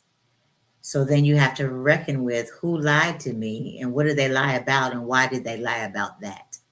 And what was I supposed to get based on the lie? Right. So Right. if I say that I believe in the words of the Bible, and I had this conversation with someone the other day, and I know that it was written at different times by different people, and that scribes were writing, and sometimes they got it wrong, and that for me, you cannot take Jesus's ethnicity out of who he was, because then what you're saying is that Black and brown people have nothing to add to the conversation. He has to be white in order for me to follow him. That's another sign of colonization, and it's another sign of self-hatred, that a man who was born in a region where it would be considered today's Palestine and he would look Palestinian, then why would the blonde hair, the blue eyes thing that we already know as Rembrandt's muse, why would you continue to tell the lie? Right. So that's a truth that we have to reckon with if you want to be a truth teller. And so in faith, there's this line that some people feel like they have to straddle, because if I say to you that the Jesus that we serve, looking at him aesthetically, some people will say, well, I don't look at his color. Well, then you're not seeing him. Right. And so when you say to me, you look at me, well, I don't see color, then you're not seeing me. Right. Because I am a woman that is Black. Not a woman of color. I'm a Black woman. If you don't see that first, that means that you're not trying to see my history. You're not trying to understand what I might have had to go through to just sit here with you tonight. That it wasn't just, oh, let me get up and be fabulous. Here I am. No, there was some work that had to go through my life to be sitting upright. Right. And so Dr. Charles Long says that when Black people go to see psychiatrists, anytime we end up on the sofa, our story goes back to the water. He said, because we are not totally African and we're not totally American. He said, we were born somewhere in the water, because the people who were on those ships didn't speak the same language and weren't from the same tribes. So they had to form on the water and become on the water. So then in faith, these three things, I talked to Dr. Carruthers, and she is also known as Nana Abba Bentuma the First. And there are these three things scripturally, she says, that are theological foundations for reparations. One, she says, is the Exodus story, that God actually hears the cries of the exploited, that the Leviticus chapter 25 section of Jubilee, where in the year of Jubilee, that land, labor, and dignity are restored, which means in the year of Jubilee, all of your enslaved people are set free. They are given back their land. They're given back their dignity. And then in Zacchaeus, the Luke chapter 19, that repentance requires material repair. It says reconciliation without repair is false peace. So a lot of people are talking reconciliation. You want to be reconciled to me, but you can't be reconciled to me until you settle the repair the breach. And so you created the breach. You can't say how to fix it. I have to tell you what makes me whole. Exactly. If you want the relationship, you have to do what I say makes me whole. And so then even by faith, if you give me a faith tradition that I have to follow, pretend to follow as a survival strategy. Mm-hmm. If you bring me Pretend. here and I have to do a ring shout to learn how to move in this country, and Right. the preacher is going to say to me all the time, slaves obey your masters in all things, whether they be harsh or kind, because that's what it says in the Bible, then you're giving me the letter, but you're not giving me the spirit. Because if the spirit is saying that you are free, then anybody holding you in chattel slavery is anti-spirit, or they are operating from a different spirit, right? I like So that. that's Mm-hmm. how sometimes you get our ancestors and our elders who'll say, that ain't the God I know, right? Right. Right. Mm-hmm. Yeah, we can take that somewhere that I ain't gonna go there because I don't want to enter that. Like I don't mind going there, but I Well, like to try and to I'm also stay. a theologian, and so for me, Mhm, I am a womanist liberationist, um, mhm, and I look at processes, right? A mhm, process theologian, all three of those things. So womanist means that I love women, I love men, I love children, I love the earth, I love it all. So right. that's why it'll be very hard for me to tell you who we hate, because we don't. We just don't Exactly. have time for it. We have work to do. And so Mhm, folks who are in the way of that work, we don't have to, I'm not entertaining you. I have work to do. And if you're going to exactly. hinder that work, I'm not wasting more energy, because there will come a time for all of us when we will be between life and death. And every breath we take will matter. Not right Mhm, now, we're breathing like it's nothing, but one day may come for us where every single breath is counted and measured. What mhm. I don't want is to look back and think of how many breaths I wasted with conversations that were not productive about where we're trying to get or go to with as a people. I need every breath that I have. You know, Neely Fuller. No. You Who's don't? Neil?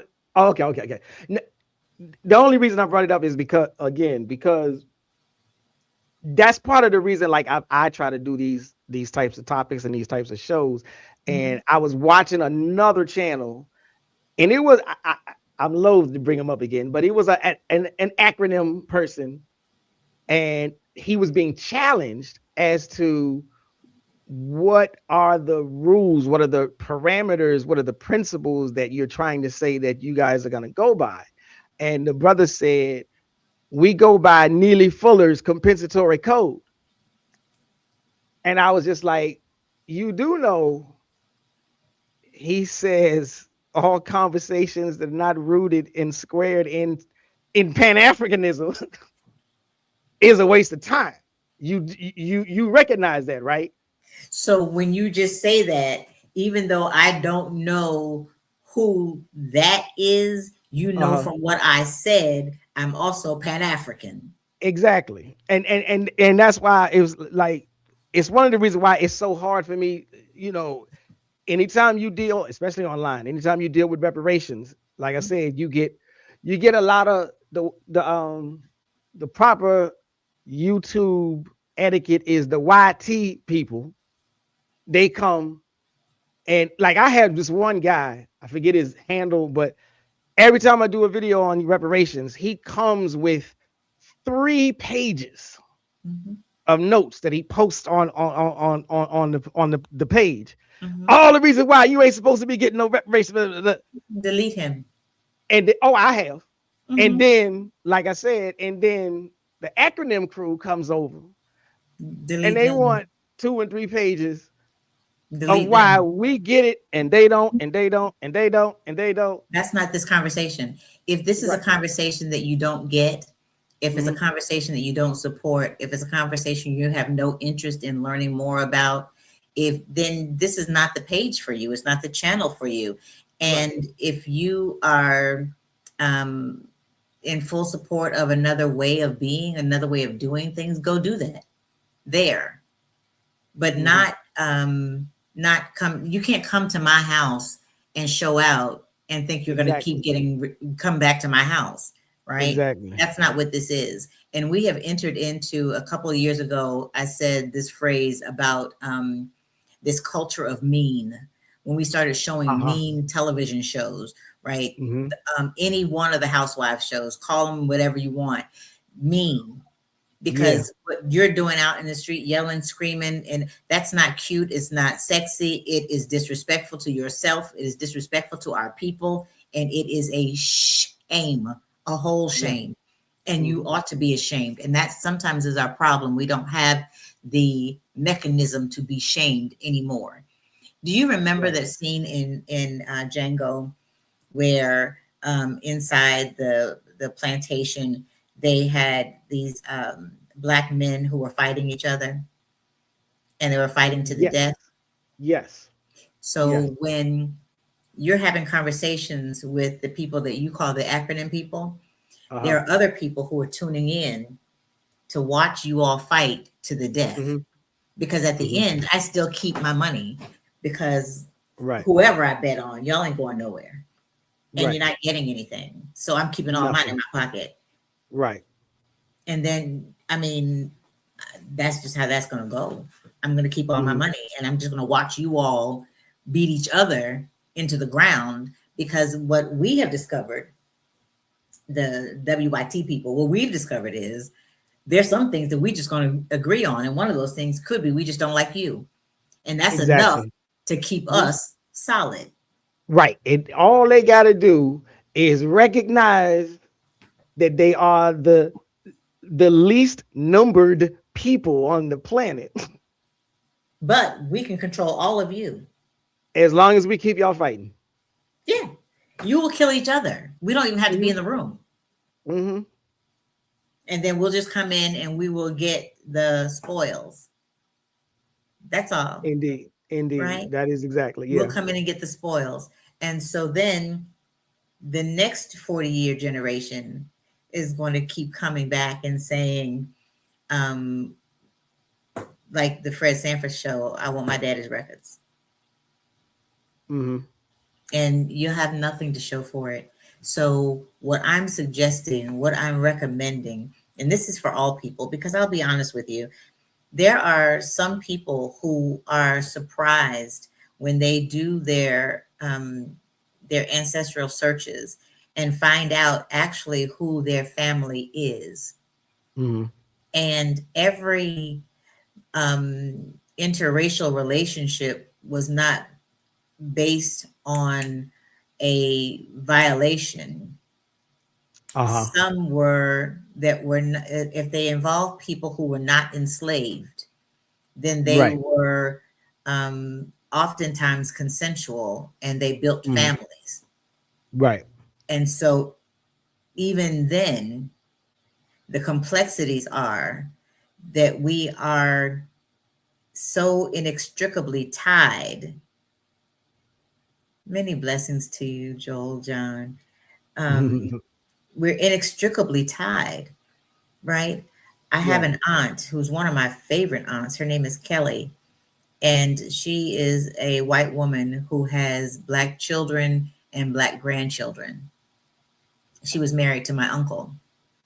So when the issues or the concerns that come up around Black people, she's not a bystander in those, because her family is Black. Does that make sense? Right. And so everybody that she's tied to that loves her family, you can't. How do you vote for things that are against your blood? People do.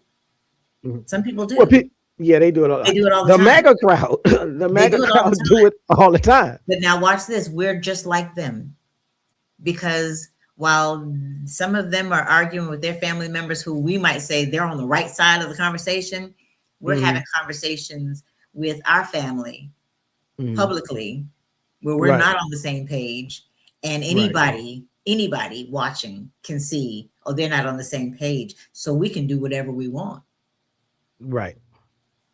Because This if is I go true. talk to this group and say what I want to say over here, and I can come over here and say what I want to say over here, and if I'm the one with the money, I can tell you that I'll give you XYZ if you do Right. XYZ. Remember Gabriel? No, I'm Gabriel, not big. he doesn't No. take the last name of the person who thought they owned him, Gabriel Prosser. Here in Oh, okay. I thought you were talking biblically. Okay, yeah, right. but Gabriel had the power and had the authority and had all that he needed and the people needed for a rebellion. And he Right. also had two folks in the room who couldn't be trusted. Right. Right. And So yeah, so the first the time, betrayal. rain. Second time, ready. But The snitch, right? basically. And you know what happened to the two that ran and told? Now that I'm not sure about that. So They were lynched too. I don't necessarily mean to laugh, but it's well deserved, and Is what you voted for. It's what you voted for, and it does it rings true even down unto today with all of like Black MAGA, whether it's Black immigrant MAGA or Black American MAGA, Black MAGA, it's what you voted for. But see, what they consider MAGA is when they say make America great again. I shake my head because the time periods that they are referring to were some of the harder times for people who were in poverty. They're thinking about a time when, mom didn't work, dad went out to work, and he made enough to come home and take care of the family. That's rarely been our Black story, right? We may have had some moms who were at home working with the children or keeping the house, and dad was out working, but I can promise you it wasn't as much as what dad cross town was making, right, to take care of his family. So it was always an imbalance. Those good old days that they're talking about were some bad days for white people too. When you think about white people who are living now without health care, they had no idea that's what they voted for. Those who are living with now having to rest on their state for support educationally because the federal government is not going to help them. Right. They didn't think that's what they were voting for.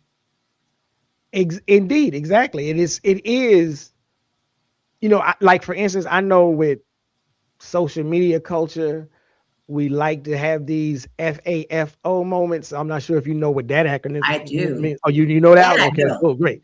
All right, so we do like to have these FAFO celebrations. Yeah. But it's at the same time, it's like when you once the joke is over and you really think about it, it's really sad. It's really tragic. Children are not eating. Right. Black children and white children are not eating. And what happens is those white people that are not on that upper middle class, or even in that middle class, they feel it also as badly as we feel it. But because white is a construct, it's a construct. When people come here to this country, they become white. Wherever they are in the world before they get here, they are from that region and they that nationality.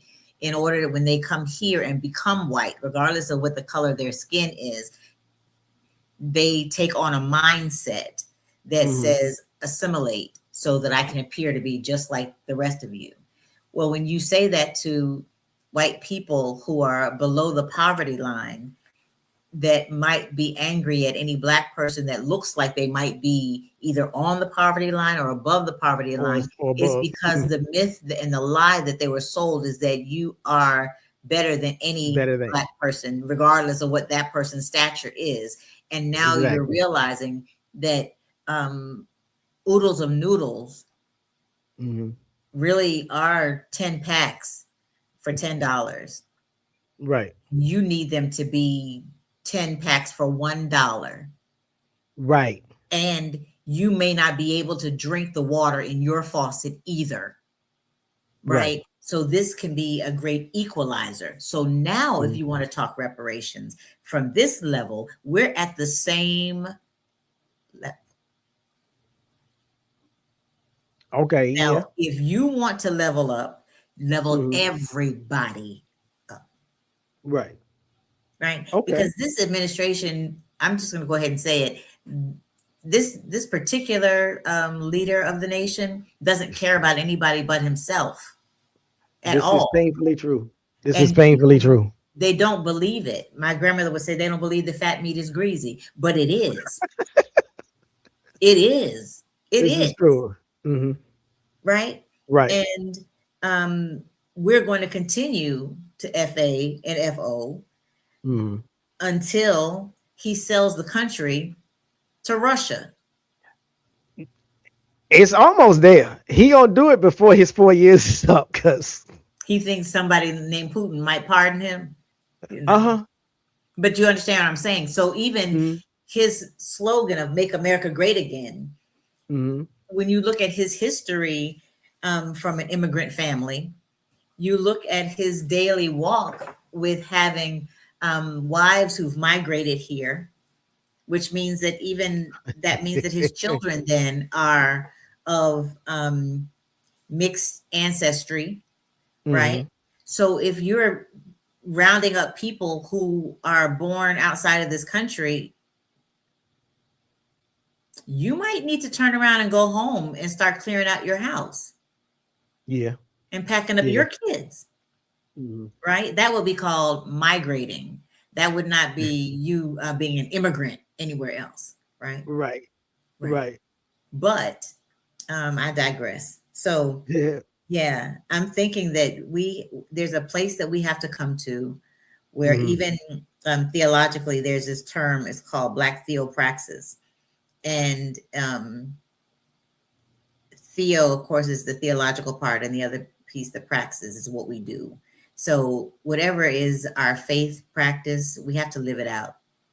And people will know who we are and what we believe by how we walk, how we talk, and what we do.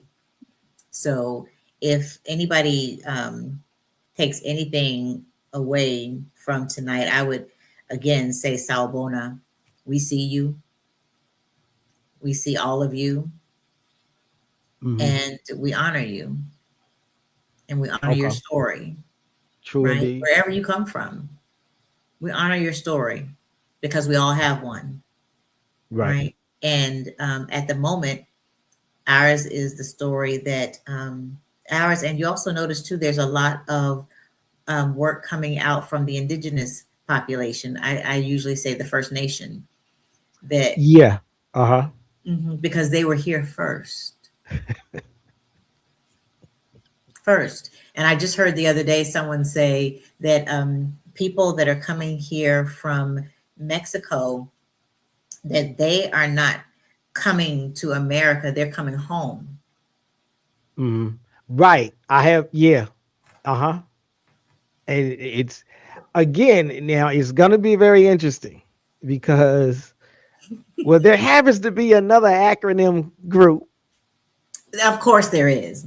Who is now claiming that those folks are the imposters and that we are the indigenous.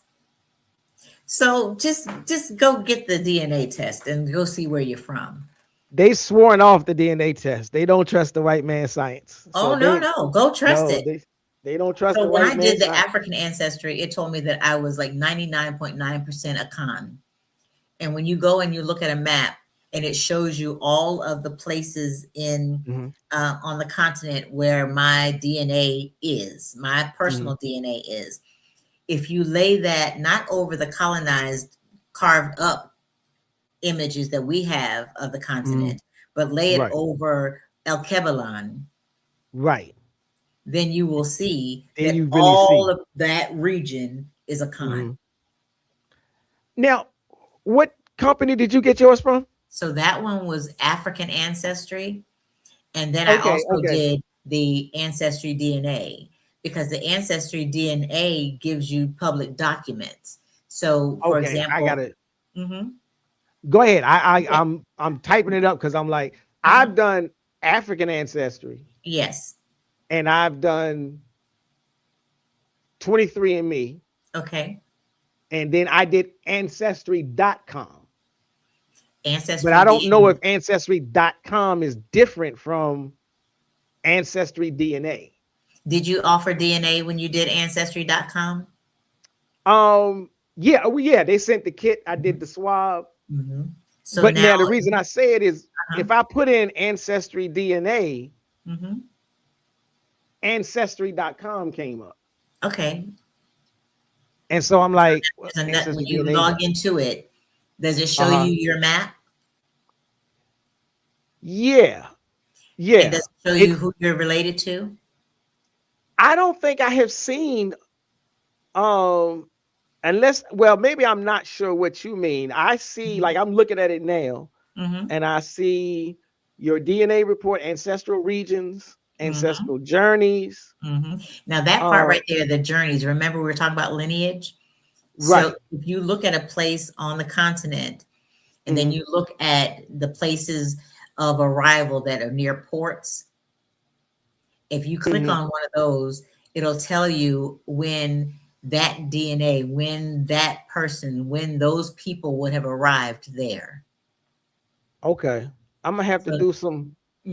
so now your lineage gets tricky, because if they all came in then you'd have to try to figure out who were they sold to. And by that, you'd have to start looking at last names Right.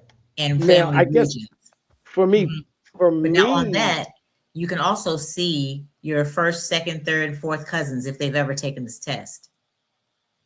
now I know that my first cousins have, because when I logged in and at least with this one, if we're talking about the same one, ancestry.com, Mhm. they send you these little messages saying You have a new this lead. person is your first cousin. Do you know them? And I'm Mhm. looking and I'm like, well, yeah, I know them. That's my first cousin. I'm like, I'm looking for a fourth. I'm looking And for that's a the fifth. thing with them. If you have a name, you can Mm-hmm, type in the name of a person and what mm-hmm, city they may have lived in, and it will mm-hmm. show you their birth record, their death record. It will show you their military record, their prison record. It will show you newspaper articles about that individual, and it will show you all the way, if you can follow, and it's something that you would be following. It's a Uh-huh. journey, and you It find is. bit by bit by bit, and it can take you, like it took looking at the census records. You Mm-hmm, looking at the census, if you pick up a thread, like I picked up my grandfather's thread, and I was able to trace back who was his fathers, right. who, and then there may be some names that repeat every generation. So Uh-huh. John Carmichael was the owner of the plantation, and Mm-hmm. my grandfather's name was Johnny, and Okay. his father's name was John. So that name traveled So every he just keeps generation. right. Hmm. That's interesting. That now, because now I found, like, within mine, I don't think I've necessarily found as many correspondences and similarities and whatnot. The name kind of stays, and Hmm. we've branched off into different states and whatnot. Hmm. But now, as far as like the lineage is concerned, everything points to rural Virginia. Okay. And so now, and like, I know where my paternal grandfather and great grandfather's burial plots are. Okay. I've gone there and I've visited them and done some things, in Okay. honor of. Right. But I can't get past that. I can't get past the great grandfather. So one of the things is, when you look back and you're at great grandparents, you see whether there is any fires or floods or any kind of natural disasters that might have taken out records. If the courthouse caught on fire, right, then all the birth records would have been burned. Right. All the land deeds would have been burned. If they were members of a church, a mosque, or a synagogue that keeps records of births and baptisms and conversions or membership rolls or rosters, they may be listed as a member of First Baptist Church, and you'll see their name, and if they were married there, those types of records will help you to go back. But yeah, if you follow one person, right? Because my grandfather had a lot of aunts and uncles, but I didn't choose to follow all of them. I wanted to follow him to get back as close as I could to the continent, because all of them with the same grandfather would lead me back to the same place. Would lead you back.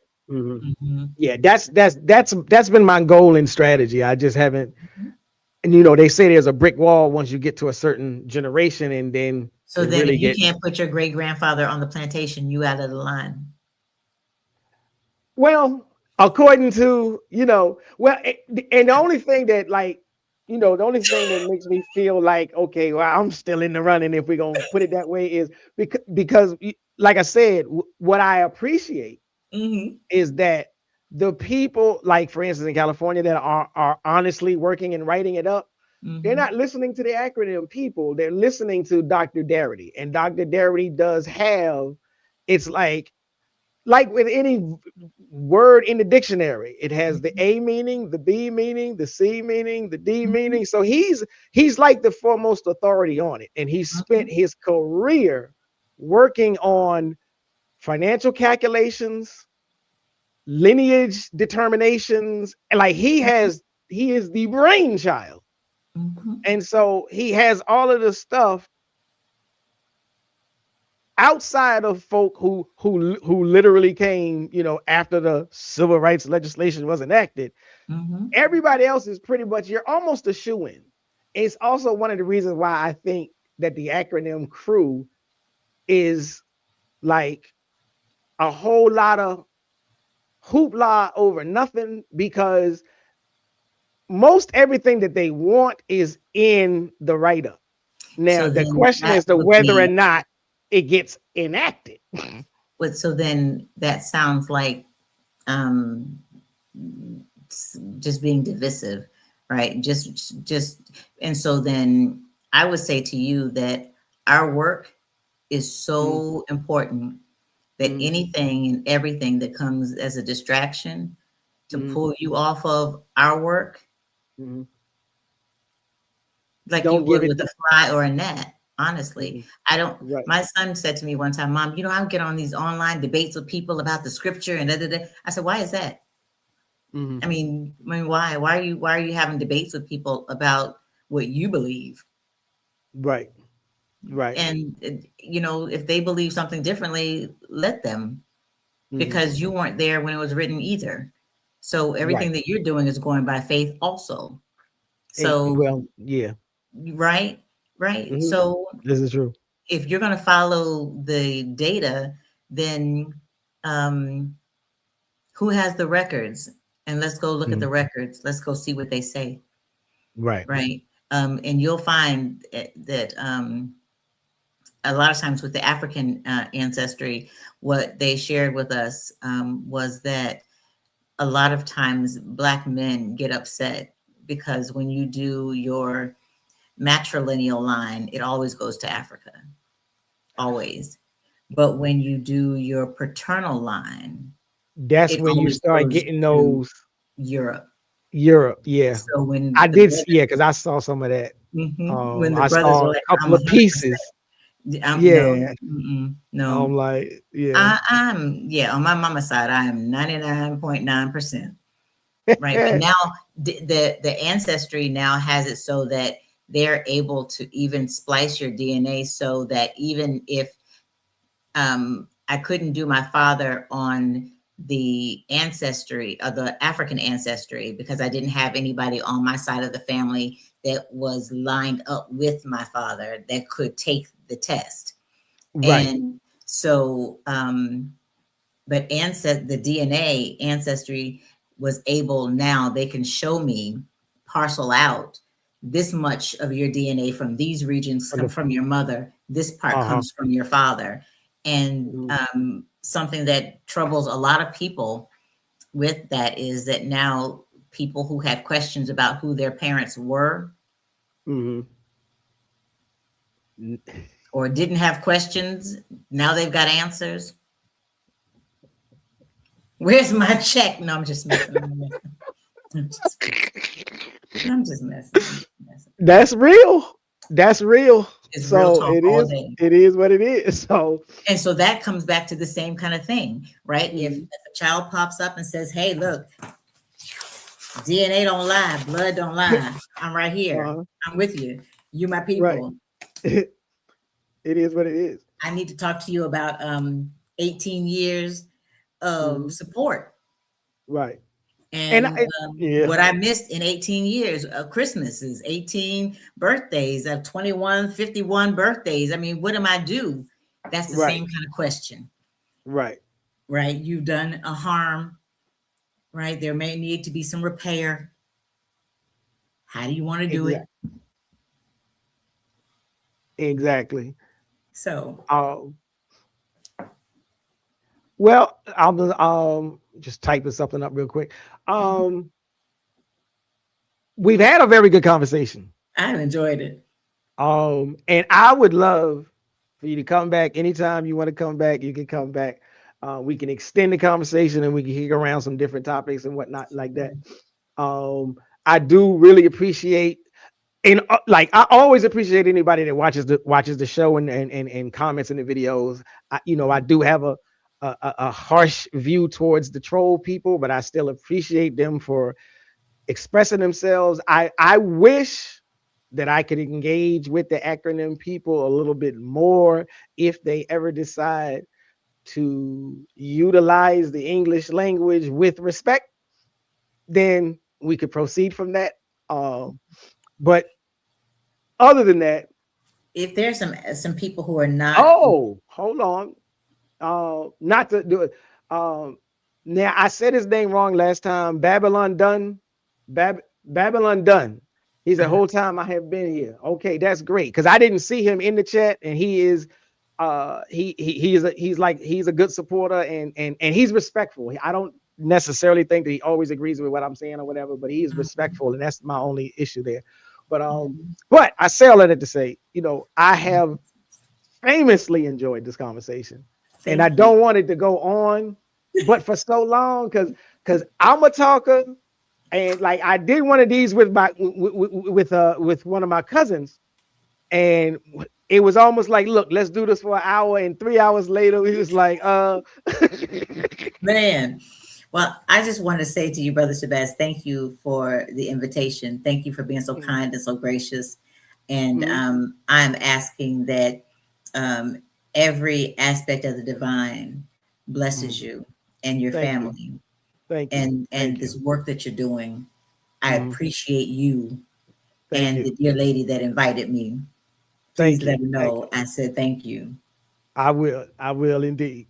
Okay. And so, like I said, you are welcome back anytime. If you know other people, that want to get in here and chop it up, because I really do believe, there needs to be like an onslaught of Pan-Africanist oriented dialogue to this conversation, at least to balance the scales. I'm not trying to convert an acronym person into a Pan-Africanist, but I would at least like to level the playing field so that the vitriol begins to at least tamper down.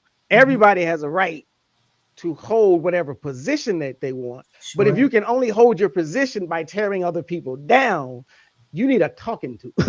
You're right. And that's what we do with elders. Whoever the elders are, they have the authority And so, being African means that you understand authority. You don't just come and wild out. That's not the order of things. But if you share Dr. Iva Carruthers' information, just even her name, people can go out there and find their research on her, and the books that she's written, the work that she does. 2 R's. And 2 R's, okay. And her former husband, people probably know Jacob Hudson Carruthers. Okay. And so his work is out there as well, The Disinherited Genie and some other works. Okay.